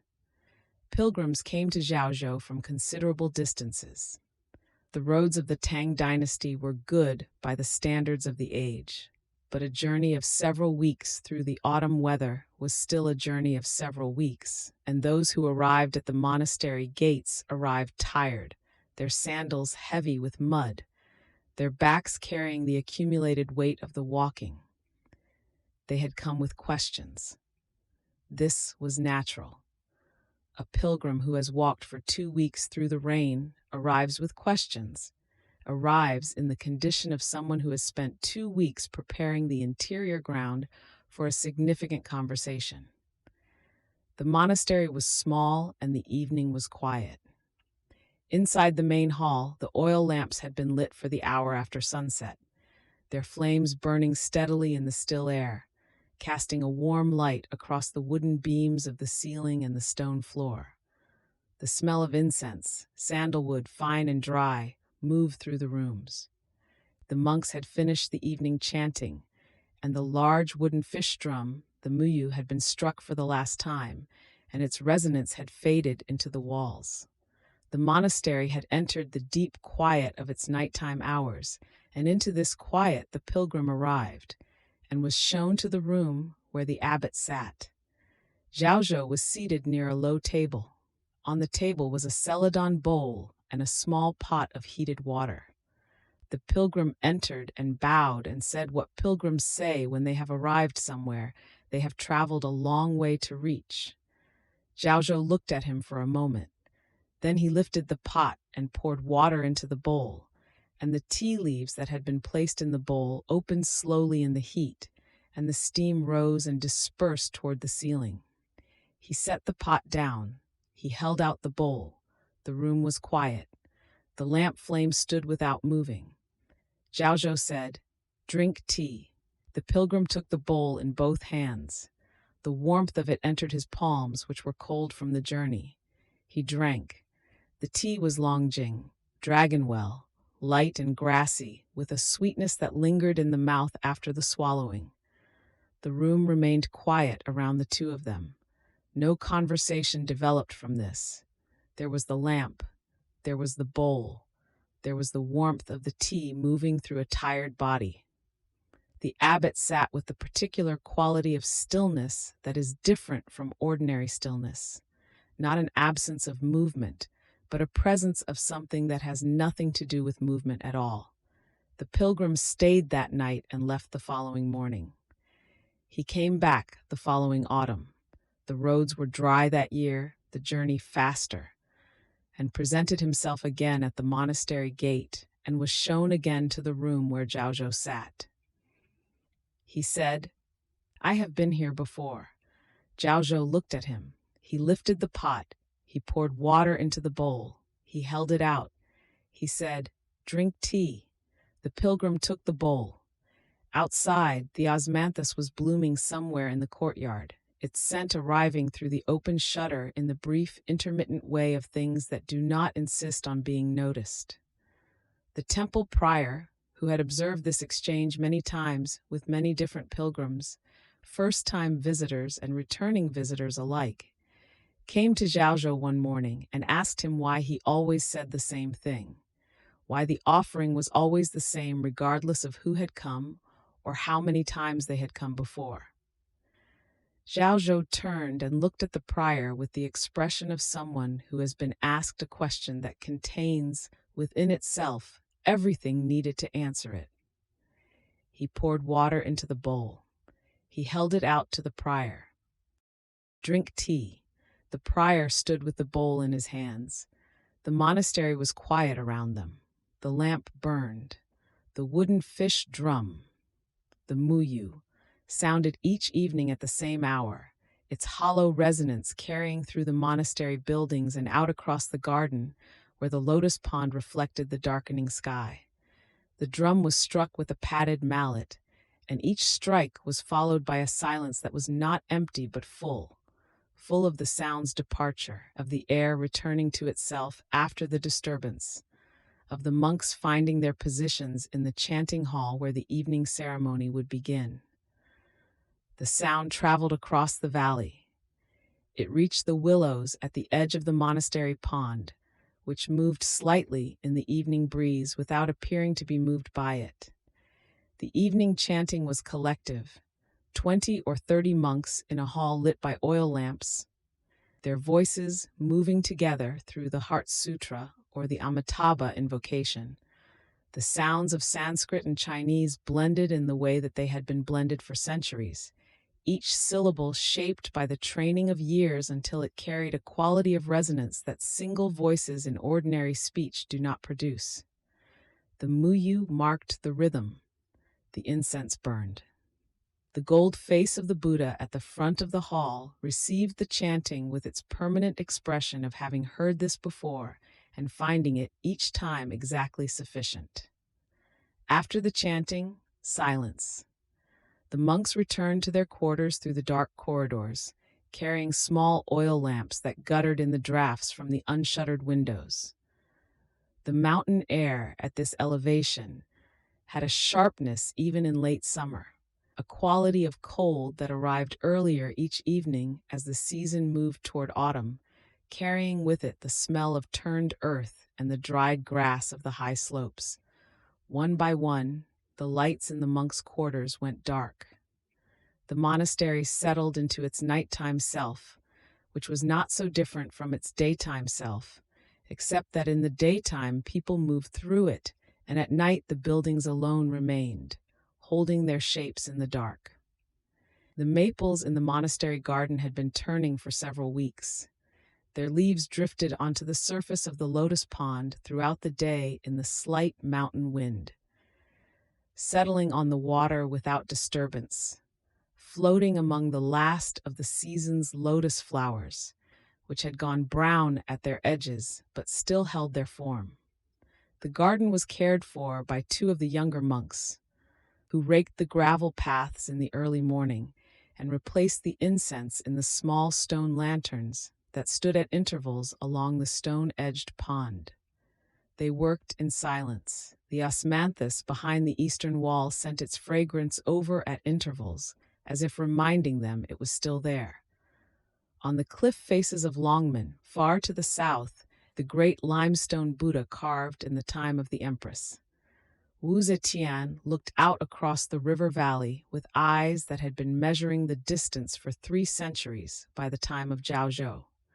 17 meters tall, the figure had been carved into the living rock by thousands of workers over more than 2 decades, the stone removed chip by chip, the face emerging from the cliff as though it had always been there, and the carving was merely a process of revealing. The river below it had not changed. The willows along its banks had come and gone through their seasonal cycles so many times that the number was no longer a useful kind of number. The pilgrimage routes that converged on Wutaishan brought together, on the same mountain paths, travelers who had come from opposite ends of the known world. Korean monks who had sailed across the Yellow Sea and walked inland through weeks of Chinese countryside. Tibetan teachers who had crossed the high passes that divided the plateau from the Chinese lowlands.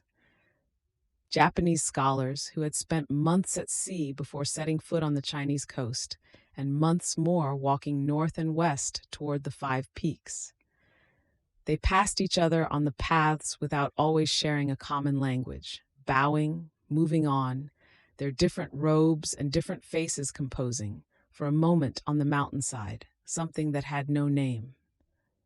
The monastery at the summit of the central peak held a sacred spring.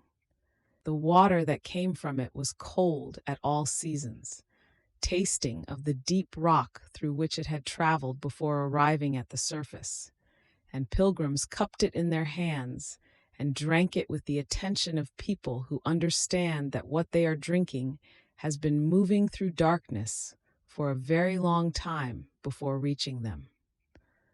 The monks who lived on the peak year-round had learned not to speak much about what the winter was like there, the months when the snowfields covered everything and the wind came across the plateau with a force that made walking between buildings an exercise in attention. Below the summit, in the warmer valleys, the monasteries of the Tang period continued their daily rhythms with the patience of institutions that understand themselves to be participating in something much longer than any individual life. The rice mill turned in the morning. The Zuochan meditation began before dawn, The tea was prepared in celadon bowls, the long jing leaves opening slowly in the hot water, the steam rising and dispersing. The muyu sounded in the evening. The lamps were lit. The chanting began and ended. The lamps were extinguished one by one, and the mountain settled into the particular darkness that belongs to high places where many people have sat in silence for a very long time, and where the silence has consequently become very deep. The autumn air over Wu Taishan held the last of the osmanthus fragrance, fainter now with the advancing cold, arriving only when the wind moved from the south across the monastery gardens. The lotus pond reflected the early stars. The maple leaves had mostly fallen and lay on the paths in drifts of deep red and amber, their colors muted in the darkness to a single, undifferentiated softness underfoot. Somewhere in the main hall, a single lamp still burned before the altar, its flame steady in the sealed air of the locked room. The mountain above it rose into the night sky, its 5 peaks holding their snow, patient and white, and the darkness around them was the same darkness that had held them for longer than any monastery had stood. Inside the hall, a monk sat alone on the worn meditation plank, his robes gathered close against the autumn chill that seeped through the timber walls. The single lamp before the altar cast a pool of amber light that barely reached the edges of the room, leaving the carved figures at the margins in a comfortable, breathing shadow. He had been sitting since the last stroke of the wooden fish drum, which had sounded its hollow note perhaps an hour ago, perhaps longer. Time in that room had loosened from its usual measure. The incense had burned down to a thin, pale thread of smoke that rose in an absolutely straight line before the altar, undisturbed by any draught, disappearing somewhere above the lamplight into the cedar-scented dark of the ceiling. The monk's hands rested open on his knees, the cool porcelain of a tea bowl held loosely in the left, the tea within it long gone cold.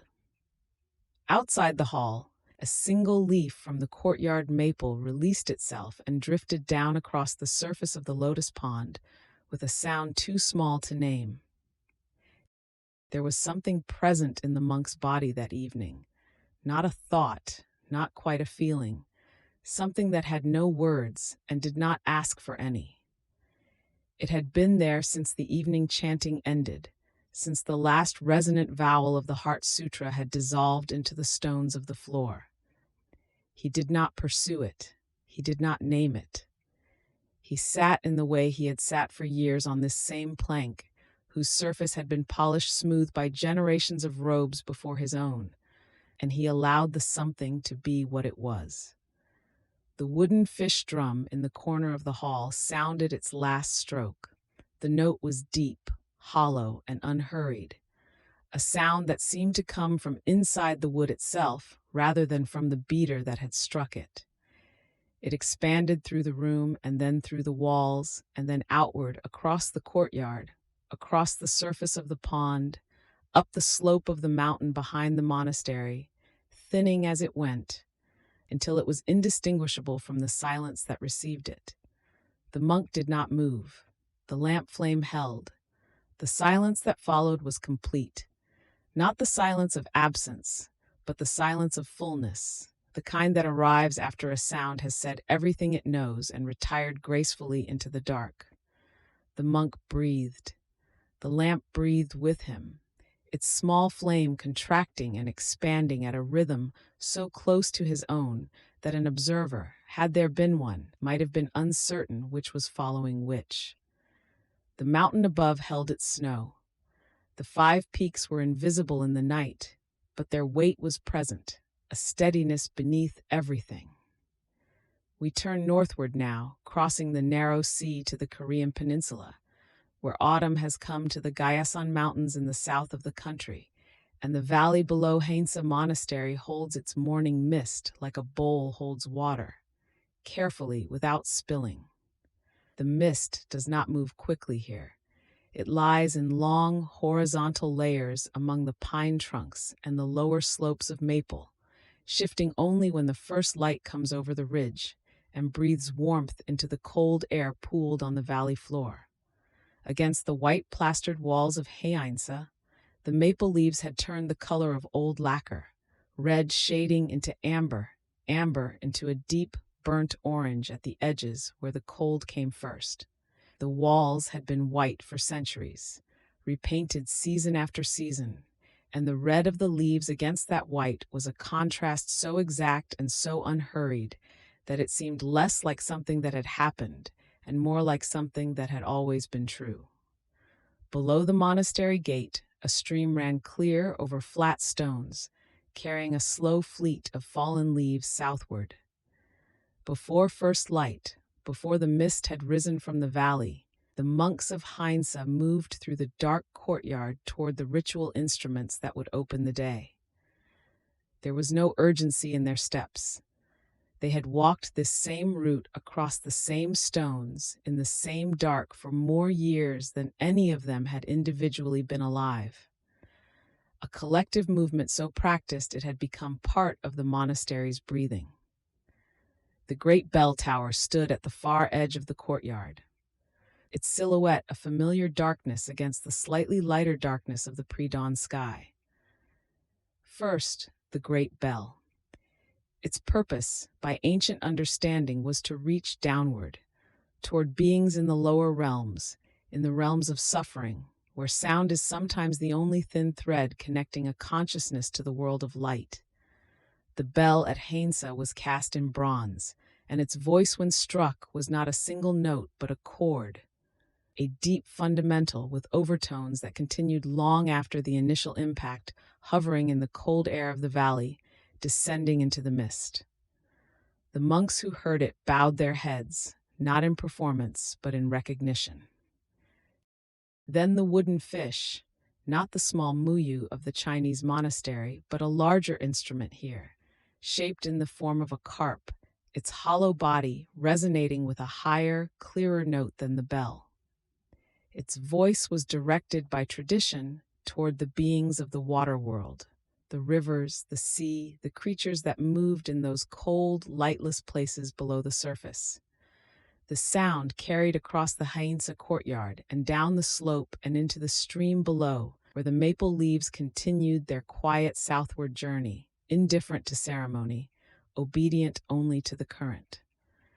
After the wooden fish, the cloud-shaped gong, a slab of bronze cut in the outline of a cloud, hung from a crossbeam in the open air, struck with a padded mallet.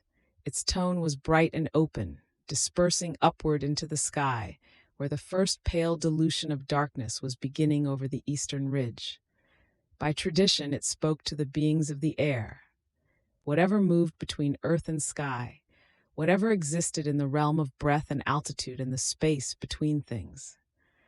The sound rose and thinned and became, at its edges, indistinguishable from the wind beginning in the pine branches. Last, the drum, the beopgo, a great barrel-shaped instrument covered in oxhide, whose voice was low and steady and addressed to the beings of the earth itself, to those who walked on it, who worked in it, who slept beneath it.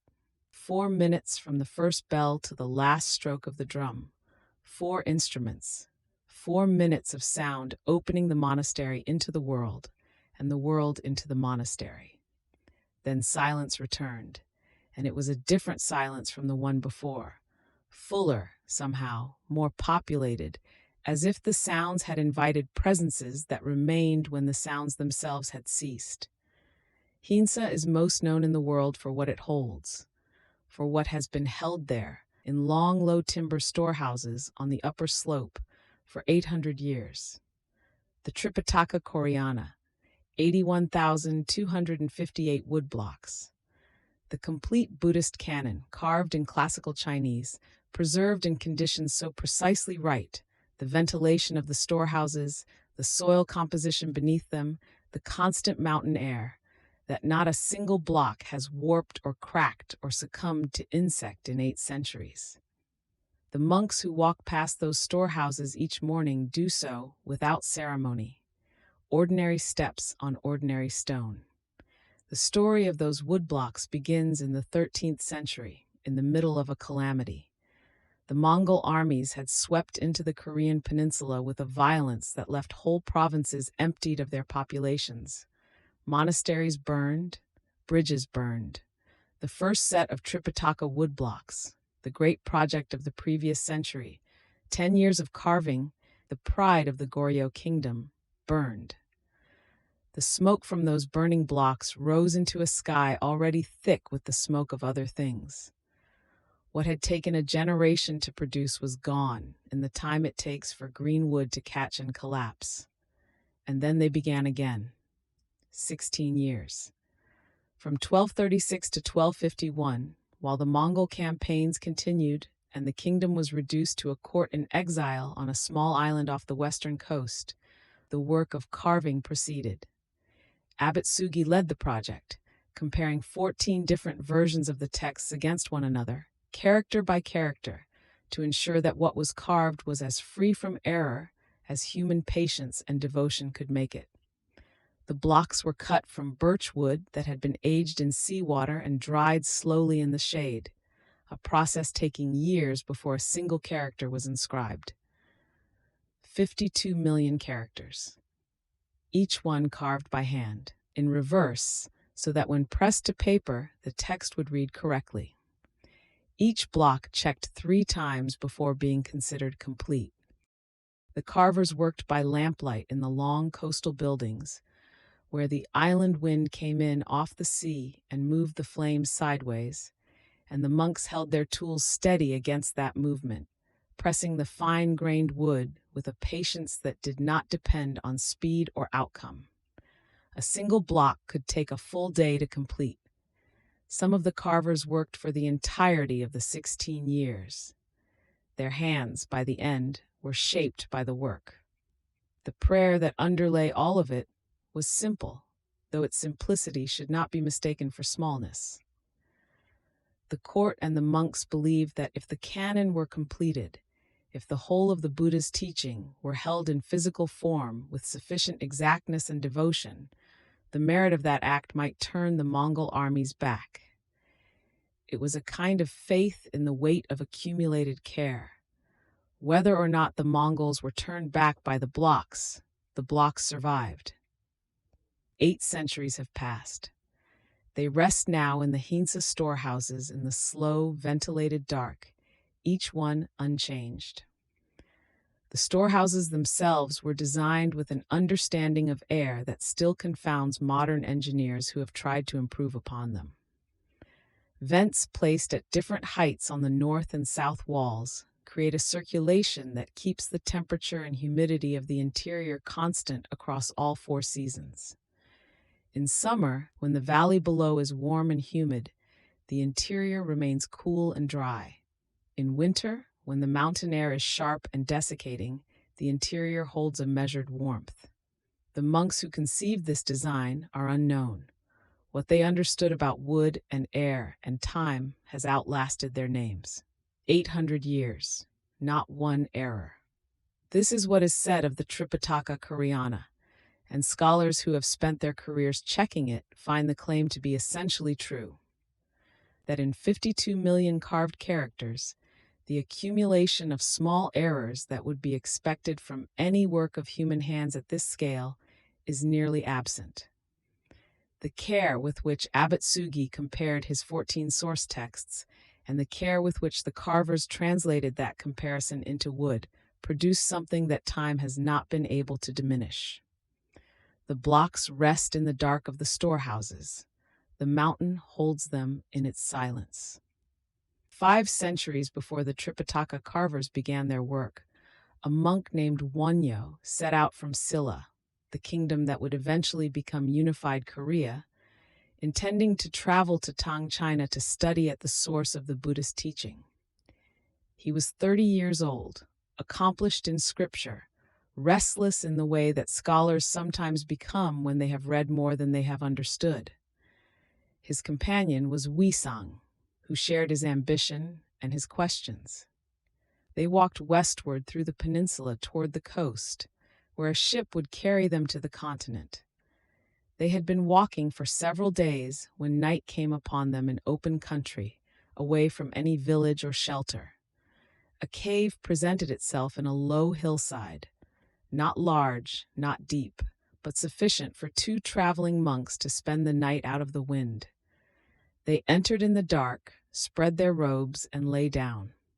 Wanya woke sometime in the deepest part of the night with a thirst that felt urgent, as thirsts do when they arrive in the dark. He reached around him on the cave floor, his hand moving in blindness, and found a vessel that held water. He drank. The water was cold and clean, and exactly what his body had asked for. It was one of those small, perfect satisfactions that travel sometimes produces.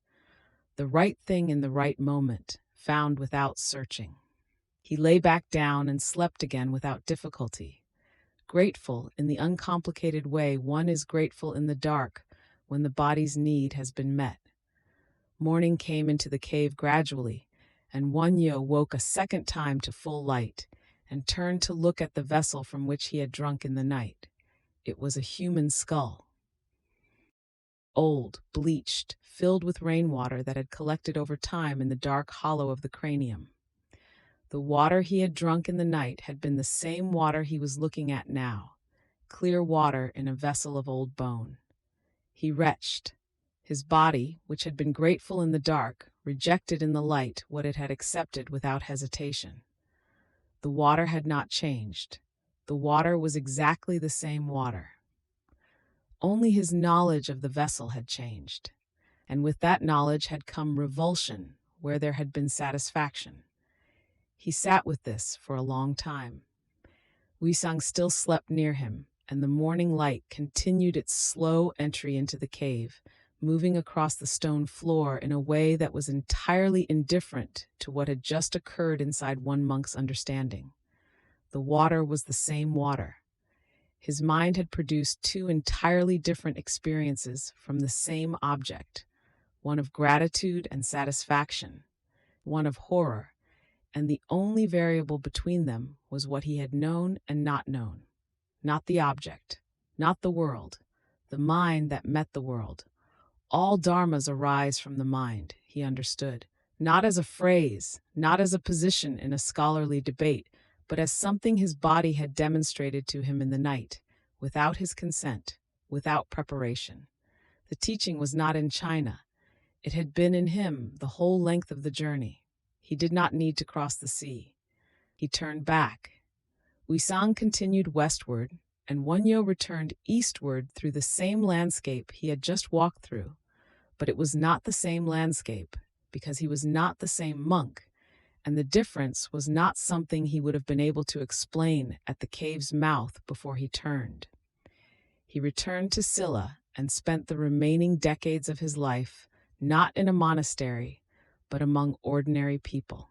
Farmers, merchants, the sick and the grieving, those who had never read a sutra and were unlikely to. He drank with them and sang with them and is reported to have danced through village streets with a gourd, singing. He wrote commentaries on the Diamond Sutra and the Awakening of Faith that scholars still regard as among the finest produced in the East Asian tradition. He married. He had a son. He held all of it, the scholarship and the gourd, the insight and the street, without apparent contradiction.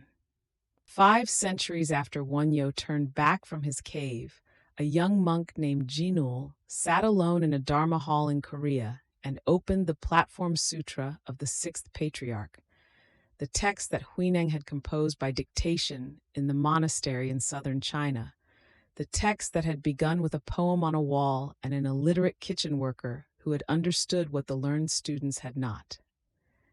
Jinul read. He was 25 years old, which is young enough that reading can still arrive in the body before it settles into the mind, and something in a single line of the Platform Sutra arrived in exactly that way. The line was this, that the self-nature is from the outset pure and clear, and it is only necessary to use this mind directly in order to become Buddha. He read it once, he read it again, then he closed the book. Not in dismissal, in completion. The line had said what it had to say, and further reading would have been the mind talking over something it had not yet finished hearing. He sat with the closed book in his hands for a long time, and the lamplight was steady around him. And the Korean mountains outside the hall were the mountains they had always been, unchanged by his reading. What followed was not sudden. The understanding that had arrived in that moment with the closed book required years of the body, years of mountain air and formal sitting, and the small, repeated works of monastic life. This was the principle Jinul would later articulate as sudden awakening, gradual cultivation. The insight arrives whole and clear, like a candle lit in a dark room, but the room still takes time to see. Every object in it must be approached, touched, understood in the new light. The mountain outside the hall was part of that room. The seasons turning across the slope were part of the approach. He moved to Songwangsa, the monastery on the southern mountain, and he stayed. Year after year, season after season, the spring rains filling the valley, the summer green on every slope, the autumn maple red against white walls, the winter snow on the ridge holding its particular silence. He taught, he sat, he worked the gradual work that the sudden insight had made possible and necessary. The mountain was his teacher in the way that mountains are teachers, not through instruction, but through a constancy that the human practitioner, in returning to it each morning, gradually absorbs. He never left the mountain again, and in that not leaving, he arrived. The monastery at Songwangsa stands on the same mountain still, its white walls catching the autumn light, the maple leaves against them as red as they were in Jinul's time. The stream below runs clear over the same flat stones it ran over then. Each morning before first light, the 4 instruments of Hainsa sound across the Gyasan Valley, the great bell descending, the wooden fish calling, the cloud gong rising, the drums settling. And the mist receives them all without preference, holding every sound equally in its slow, patient white. The Dharma has traveled far, from the warm plains of the Ganges to the mountain forests of Gaya, and now it crosses the sea once more, following the eastern current toward the archipelago at the edge of the known world.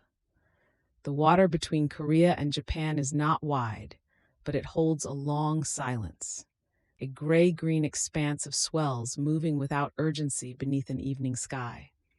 Somewhere above the horizon, the first star has appeared, barely visible, as though uncertain of itself. The coast of Japan receives the darkness slowly, the way old wood receives oil, quietly, completely without resistance.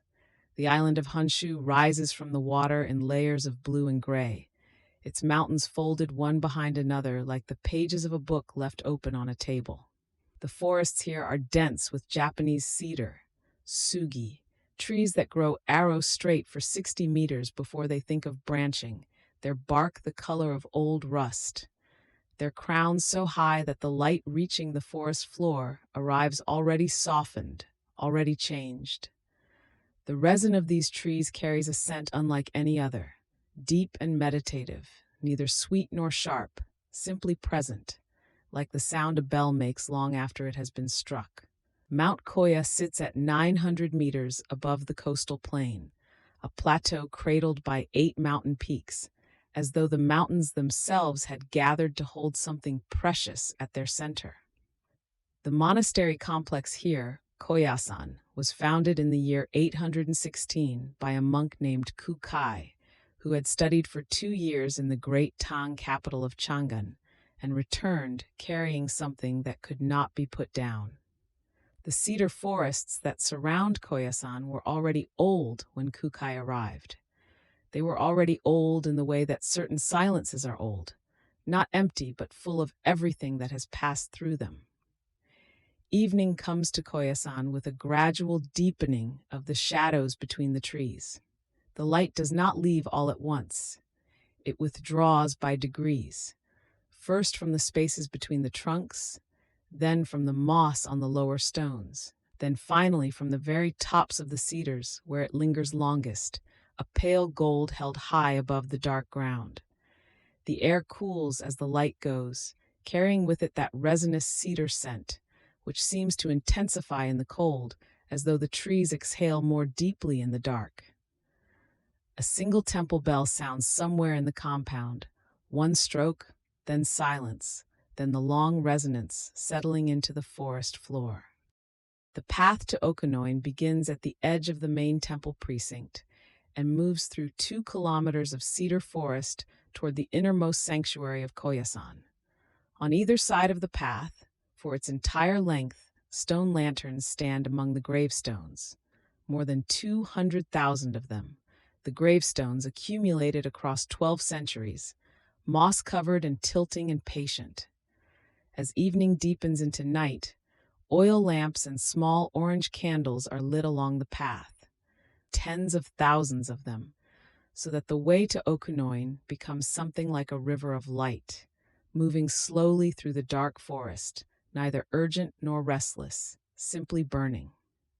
The gravestones along the Okanoin path belong to emperors and generals and merchants and monks, to those whose names are still spoken, and to those whose names have been entirely forgotten. The moss has covered many of the inscriptions so completely that the stone now reads only as stone, smooth and gray and continuous, as though the name were never the point. Water drips somewhere in the dark from a cedar branch onto a flat rock, with a small sound that is absorbed immediately by the surrounding silence. The orange flames of the candles do not flicker much in the windless air. They burn with the quiet steadiness of things that have been burning for a very long time. Kukai was born in 774 on the island of Shikoku in a family of provincial aristocrats. He was given a classical education and showed early promise in the Chinese texts that formed the foundation of all learning in that era. But he left the official path, young, drawn instead toward the mountains and the forest hermitages where Buddhist practitioners lived apart from the administrative world. He spent years moving between mountain retreats and temples, chanting a single mantra, the Kokuzo mantra, 1,000,000 times, as was the practice, and found at the end of that practice not exhaustion but a peculiar clarity, like water that has been still long enough to become transparent all the way to the bottom. In 804, Kukai sailed with an official embassy to Tang, China, a crossing of the East China Sea in 4 ships, one of which was lost entirely to a storm.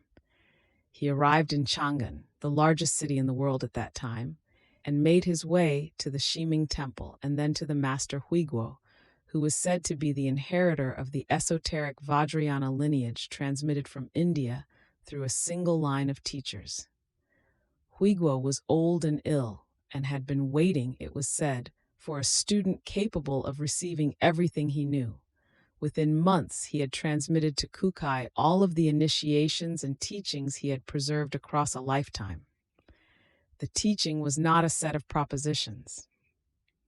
It was more like a flame passed from one lamp to another. Kukai returned to Japan in 806 carrying texts, ritual implements, Sanskrit manuscripts, and something else, a quality of attention that those who met him seemed to perceive without being able to name it directly. He was a calligrapher of extraordinary skill, considered even today one of the 3 great masters of Japanese calligraphy. He was also an engineer, a poet, a Sanskrit scholar, and the inventor, according to tradition, of the kana syllabary that would eventually make Japanese literature possible. All of these were understood, in his own framework, as expressions of a single thing, the universe's continuous activity of expressing itself through whatever form it inhabits. In 816, Kukai petitioned the emperor for a grant of land on Mount Koya, and the petition was approved. He spent the remaining years of his life building a monastery on that high plateau surrounded by cedars, Kongabuji, the temple of the Diamond Peak, and teaching the Shingon school of esoteric Buddhism, in which every ritual gesture, every Sanskrit syllable, every painted mandala was understood as a direct expression of the Dharmakaya, the body of universal truth. The incense used in the Shingon halls was ginkgo, Aquilaria wood, dark and heavy, its smoke rising slowly through the lamplight in the way that certain thoughts rise through the mind during deep rest, without effort, without destination. On the 21st of March in the year 835, Kukai called his disciples together. He had stopped eating some days before, having announced that the time of his departure had arrived. He spoke calmly, settled accounts, gave instructions regarding the continuation of practices on the mountain, and then entered meditation. He died, or, in the understanding of his tradition, passed into Nyujo, eternal meditation, at the age of 61. His body was interred in a mausoleum at the innermost point of the Okinoin precinct, at the end of the long candlelit path through the cedars. His disciples did not believe he had ceased. They believed he was still sitting, in the dark, in the deep, waiting for the coming of the next Buddha. The vigil began the morning after his interment and has not ceased since. Each day, before the light has fully arrived, a group of Shingon monks in white robes walks the candlelit path to the inner sanctuary. They carry a tray of food, rice, vegetables, the quiet meals of monastery cooking.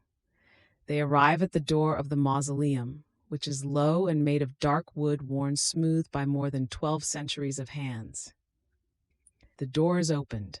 The tray is set inside. A bow is made, slow, deliberate, without hurry. The door is closed. This has occurred every day for more than 1,200 years. Not once has the practice been interrupted, not by war, not by earthquake, not by the long erosion of ordinary time. Once each year, the robes inside the mausoleum are changed. The old robes are removed, folded with care, and new ones placed around Kukai's form. This is done quietly, with the same unhurried attention that governs every action on the mountain. The monks who perform this service are not, in any obvious sense, performing an act for a dead man. They are participating in something they understand as ongoing, a continuity of awareness that does not require the kind of presence that can be seen or measured. The cedar trees outside the mausoleum have grown and been replaced many times over since 835. The practice of bringing the meal has not changed. The bow has not changed. The door is the same door. The Okinoin path is quietest in the deep hours of the night, when the candles have burned low and the forest holds the darkness between its trunks without effort. The moss on the gravestones is wet with the particular moisture that comes from proximity to large trees. Not rain exactly, but condensation, the forest breathing onto the cold stone. A few of the lamps have gone out and have not yet been relit, leaving small gaps of deeper darkness along the path, the kind of darkness that is not threatening but simply complete, like sleep that has moved past dreaming into something quieter still. The cedar trees stand their full 60 meters overhead, arrow straight, holding the sky. While Kukai was establishing Shingon on Mount Koya, another monk, Saicho, who had founded the Tendai school on Mount Hiei above Kyoto in 805, spent his life petitioning the imperial court for recognition of a new ordination platform, one that would be independent of the established Buddhist hierarchy in Nara.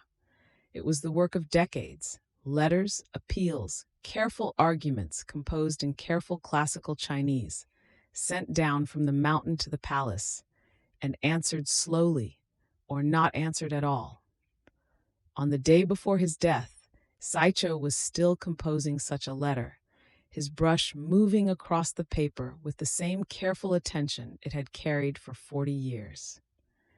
The imperial approval arrived 7 days after Saicho's death, carried up the mountain to Mount Hiei by his student Gishin. Gishin walked past the temple buildings and out to the grave where Saicho had been interred just a week before. He knelt in the grass.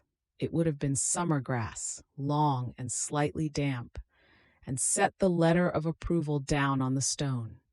Then he said, quietly, in the manner of one who is not certain whether speech is appropriate but offers it anyway, "You have achieved it." A gentle wind was moving through the trees at that moment. Gishin remained kneeling for some time. There was nothing more to say, and so nothing more was said. 4 centuries after Kukai, another monk arrived in Japan, having crossed the sea in the opposite direction, from Japan to Song, China, and back. Dogen Zenji was 23 when he sailed for China in 1223, carrying a question that had occupied him since youth. If all beings are inherently enlightened, as the Tendai teaching held, why is any practice necessary at all? He found his answer not in a text, but in a kitchen, or rather, in the figure of an elderly Chinese cook who was sorting mushrooms in the sun, and who declined Dogen's invitation to talk philosophy, saying only, "I must finish the mushrooms. Then we can talk, or not." Dogen eventually found his teacher, the master Rujing at the Tiantong Monastery near Ningbo, and received from him the transmission of Sota Zen, whose central practice was shikantaza, just sitting, nothing else. Not sitting in order to become enlightened. Not sitting with a goal, sitting as the complete expression of what the sitting was. Dogen returned to Japan in 1227 and eventually established the monastery of Eiheiji, Eternal Peace Temple, in the deep mountains of Echizen Province, where the winters were severe and the snow accumulated on the cedar roofs in long, smooth layers. There, in the cold and the quiet, he wrote the Shobogenzo, the treasury of the true Dharma Eye, one of the densest and most luminous works in Japanese literature. In one of the essays of the Shobogenzo, Dogen records a night when a student came to his room and woke him with a simple announcement: "Snow is falling." Dogen rose and went outside. He stood in the dark, in the cold, and looked up at the sky where the snowflakes were descending through the lamplight, each one traveling its own path at its own speed, from wherever snow originates to wherever it arrives. That night he wrote the essay called Sesshin Sessho, Spreading Mind, Spreading Matter, whose central proposition was this: a snowflake, falling in the dark, carries everything a Buddha knows, not as a metaphor, as a statement about the nature of falling itself. In the Zen halls of Japan, whether at Eiheiji or Sojiji, or the many smaller temples scattered through the mountain provinces, the day is structured by the wooden striker called the ketsujo, whose deep, percussive sound marks the beginning and end of each 25-minute period of zazen. The meditators sit on round cushions called zafu, facing the wall, in the particular quality of stillness that the tradition distinguishes from mere inactivity, a stillness that is completely awake, completely present, not waiting for anything, not avoiding anything, held upright by a posture that has been practiced long enough to become effortless. The cool wooden floor presses lightly against the ankles. The hall smells of cedar and the faint residue of incense from the morning rite. Between periods of zazen, the monks practice kinhin, walking meditation, moving through the dim hall in a slow, synchronized procession, one step taken for every full breath. The hands are held in shashu position, the right hand closed in a loose fist, the left hand folded over it, the arms horizontal at the solar plexus. The pace is slower than ordinary walking, considerably slower, so that each step becomes a distinct event, a placement of weight that is fully felt before the next one begins. The floor is smooth and cool beneath bare feet. The sound the group makes in motion is almost no sound, a whisper of cloth, the softest percussion of skin against polished wood. The tea that accompanies practice in Japanese monasteries is matcha, powdered green tea brought to Japan by the monk Eisai in the late 12th century, initially as a medicinal drink to help practitioners remain alert during long periods of sitting. The preparation of matcha is its own form of practice. The iron kettle heated over charcoal, the chaking cloth laid out, the chasen whisk lifted from its stand, the chawan bowl warming in the hands before the powder is added. The water is poured in a thin stream. The whisk moves in a particular motion, neither stirring nor beating, but something between, a rapid Z through the liquid. And the tea appears, dense, green, with a surface of fine foam, bitter and grassy, and at the very end of the taste, faintly sweet. The Karasansui garden, the dry landscape garden, is raked each morning by the monks assigned to its care. The raking is not merely maintenance. The pattern traced in the sand or fine gravel is different each day, determined by nothing more and nothing less than the attention of the monk who holds the rake on that particular morning. Some days the lines are straight and parallel. Some days they curve around the stones in long, slow arcs. The stones themselves do not move. They have not moved in centuries. They sit in the raked field of gray-white gravel in arrangements that suggest, without naming, water or cloud, or the interval between one thought and another. At the garden's edge, the clay wall holds the morning light without preference. Night has fully arrived on Mount Koya now. The cedar forest is dark and still, the candles along the Okanoin path burning at the steady pace of things that do not need to hurry. Somewhere near the inner sanctuary, a monk in white robes is making his way along the path, the tray in his hands, the meal still warm. The door will be opened, the meal will be set down, the bow will be made, the door will be closed. This has happened 1,200 times, 12 times, and will happen again tomorrow, when the light returns to the top of the cedar trees and descends by degrees to the moss-covered stone, and the morning bell sounds once across the mountain and is absorbed into the forest without remainder. The light of the candles along the Okanoin path does not reach the sky. It illuminates only a few meters of stone and moss and the lower trunks of the cedars, leaving everything above in its natural dark. And yet the path is entirely walkable by this light. Every stone visible, every lantern casting its small circle of orange onto the next. This is perhaps what the tradition understands as the nature of practice itself. Not a light that illuminates everything at once, but one that shows enough of the path for the next step, and the step after that, indefinitely, in the company of all those who have walked here before, and all those who will walk here when these cedars too have become old, and the moss has covered whatever names remain, and the candles burn on, patient and steady, in the deep and quiet dark. Deeper into the mountain, past the last of the stone lanterns, the cedar forest thickens until the sky above is only a suggestion, a pale seam between the dark crowns of the trees. The air here holds the scent of resin and cold earth, the particular stillness of a place that has not been hurried in a very long time.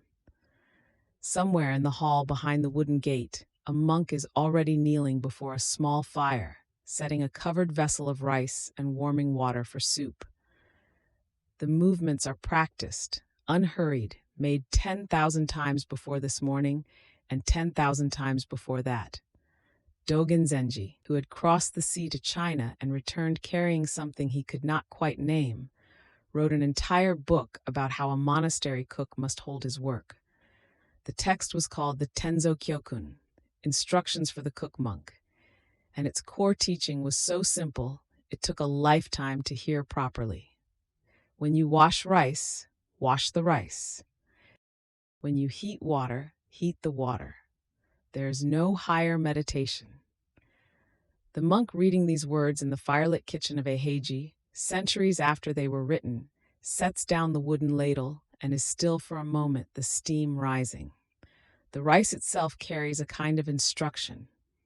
Each grain, rinsed in cold water, turns the water cloudy and then clear, cloudy and then clear, and the monk's hands, moving through the bowl, are neither slow nor fast, but simply present in the way the water is present, in the way the bowl is present. Dogen had written that to handle even a single leaf of a vegetable with care was to manifest the whole body of the Buddha. The kitchen at Eiheiji in the early morning, smelling of wood smoke and damp stone and the faint sweetness of soaked rice, was as sacred a room as any. Far to the west, on a different mountain, there had once been a monk named Saicho, who spent his whole life in petition. He had built his monastery on Mount Hiei above Kyoto, in the cedar mist and cold wind of a ridge that looked down over the capital like a watchful elder. And he had written letter after letter to the imperial court, asking only that his mountain be recognized, that his school be allowed to ordain its own monks, independent of the ancient centers in Nara. The request was modest. The waiting was long. He wrote the final letter on the day before his death. He died without an answer. His student Gishin received the imperial approval 1 week later, a document bearing the seal that Saicho had waited decades to see, arriving into hands that were not his own. Gishin walked to the grave on the mountain and laid the letter in the grass before the stone. He said only, "You have achieved it." A gentle wind was moving through the cedars at that moment, the kind of wind that stirs the branches without making them speak, the kind that carries no message and needs none. The letter rested in the grass. The mountain was quiet. There is something in that scene, the letter in the grass, the wind, the absence of the person who had most wanted to be there, that resists being made into a story with a lesson. It simply is what it is, a long effort, a quiet ending, a wind that moved through the branches and did not stop for any of it. Saicho had known that the work of building something on a mountain outlasts the hands that lay the first stone. Hiei is still there. The ordination platform was built. The wind that moved through the cedars that day has long since joined the larger air and cannot be separated from it. East of Hiei, deeper into the mountains of Ichizen, the monastery of Eiheiji was founded by Dogen in a cedar valley so narrow that the light comes down in the morning at a steep angle, illuminating one wall at a time. It was here, in the winter of his later years, that a student came to him in the night and said that snow was falling. Dogen rose and went outside. He stood in the courtyard of the monastery and looked up into the dark, where the snow was coming down through the branches of the cedars without sound, each flake taking its own unhurried line through the still air. That night he wrote the essay known as Sesshin Sessho, spreading mind, spreading matter, and somewhere in its pages he placed the thought that the snow is the teacher, that a single snowflake knows everything a Buddha knows. It is not a thought that explains itself quickly.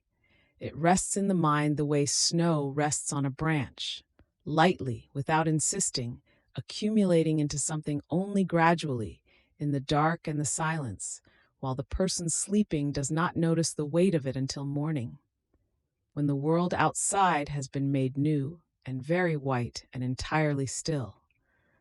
Dogen returned inside. The student was already asleep again. The lamp in the hall was burning low, its flame reduced to a small trembling point of gold that lit the immediate air around it and nothing beyond. The Buddha at the far end of the hall was in darkness except for the faint gilded suggestion of a shoulder, a hand.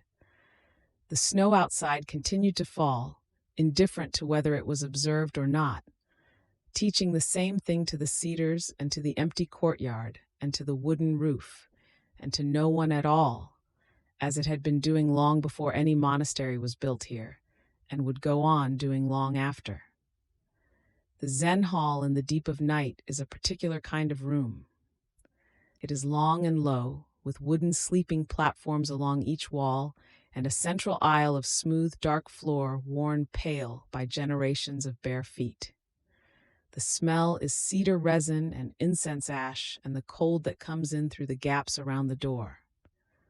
A monk is seated in the middle of the hall. Not the abbot, not a senior student, but an ordinary monk whose name will not be remembered. Seated in the posture of zazen, back straight, hands folded in the lap, eyes lowered to a point on the floor that is nowhere in particular. The kyosaku stick rests on its wooden rack near the door. It will not be needed tonight. There is no one restless enough to require its gentle touch on the shoulder. Or if there is, the restlessness has already subsided on its own, as restlessness does when the night is long enough and the room is quiet enough, and there is nothing required of the body but to sit and nothing required of the mind but to let it do what it does, which is to move and settle and move again, like water in a bowl carried slowly from one room to another. The monk does not move. The candle at the end of the hall has been burning for several hours and has grown shorter without anyone watching it grow shorter. The flame tilts slightly when the air shifts and then rights itself, tilts and rights itself, tilts and rights itself, as though practicing something. Outside, the snow is still coming down through the cedars, and the cedars are receiving it the way they receive everything, without preference, without refusal, the branches bending a little under the weight and then releasing, the snow falling onward to the ground to join the rest of the white silence accumulating in the dark. The journey that began at dawn in the Gangetic Plain, with the smell of river water and marigold and the first light finding the white dome of a stupa through the mist, has arrived here, at this hall, at this seated monk, at this candle. Every step of the way has been a step made by someone before this, and someone before that. The monk who crossed the desert carrying a text he had memorized, the woman who pressed gold leaf to stone in a painted cave, the scholar who sat before a pile of carved wood blocks for 12 years without haste. All of them are somewhere in this room. The hall is very still. The monk in the hall breathes in, the monk in the hall breathes out. These are not dramatic events. They are the oldest events in the world, older than any monastery, older than any teaching, repeated in every creature that has ever been alive in every forest and ocean and high, cold plateau and river valley since the beginning of breath itself. The Shingon monks on the mountain above are preparing the morning meal for a teacher who has been sleeping for 1,200 years. The rice is being washed. The water is being heated. The snow is falling. The monk breathes in. Snow on cedar. The cedars on the mountain have been here longer than the monastery and will be here longer than the buildings, though not longer than the mountain, which will itself one day be lower than it is now, worn by weather into something more patient even than itself. The snow rests on the branches for a while and then slides off in a soft collapse that makes almost no sound, a sound like a sigh, or like a page being turned in a book left open on a table in a room where someone has just fallen asleep.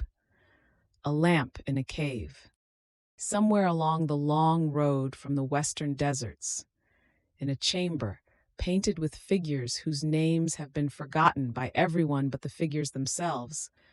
A single oil lamp is burning in the dark. It has no wick that needs tending tonight. It burns because it was placed there in the mind of everyone who has ever sat with a lamp in a dark room and felt the particular companionship of a small flame, the way it seems to breathe, the way it makes the darkness around it not an absence but a presence, something warm and close and inhabited.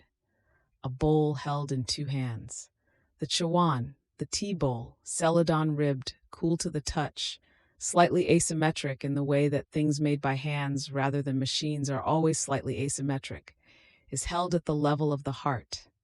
The matcha inside it has gone still, its surface a smooth disk of deep green reflecting nothing. The hands holding it are warm. The bowl is cool. Between the warmth of the hands and the coolness of the clay, there is a conversation so quiet it has no words, only the steady pressure of one thing resting in another, each holding the other without effort. One bell. Somewhere in the dark of the monastery, not close, not far, in the middle distance where sound lives most naturally, a temple bell has been struck. The sound moves outward in all directions at once, through the wooden walls, through the paper screens, through the snow-laden air between the cedars, out across the valley and up the slope of the mountain and into the sky above the mountain where it spreads too thin to hear, but does not stop, only becomes something else, a motion in the air, a warmth, an addition to the great and patient silence that surrounds it on every side. The bell is fading now.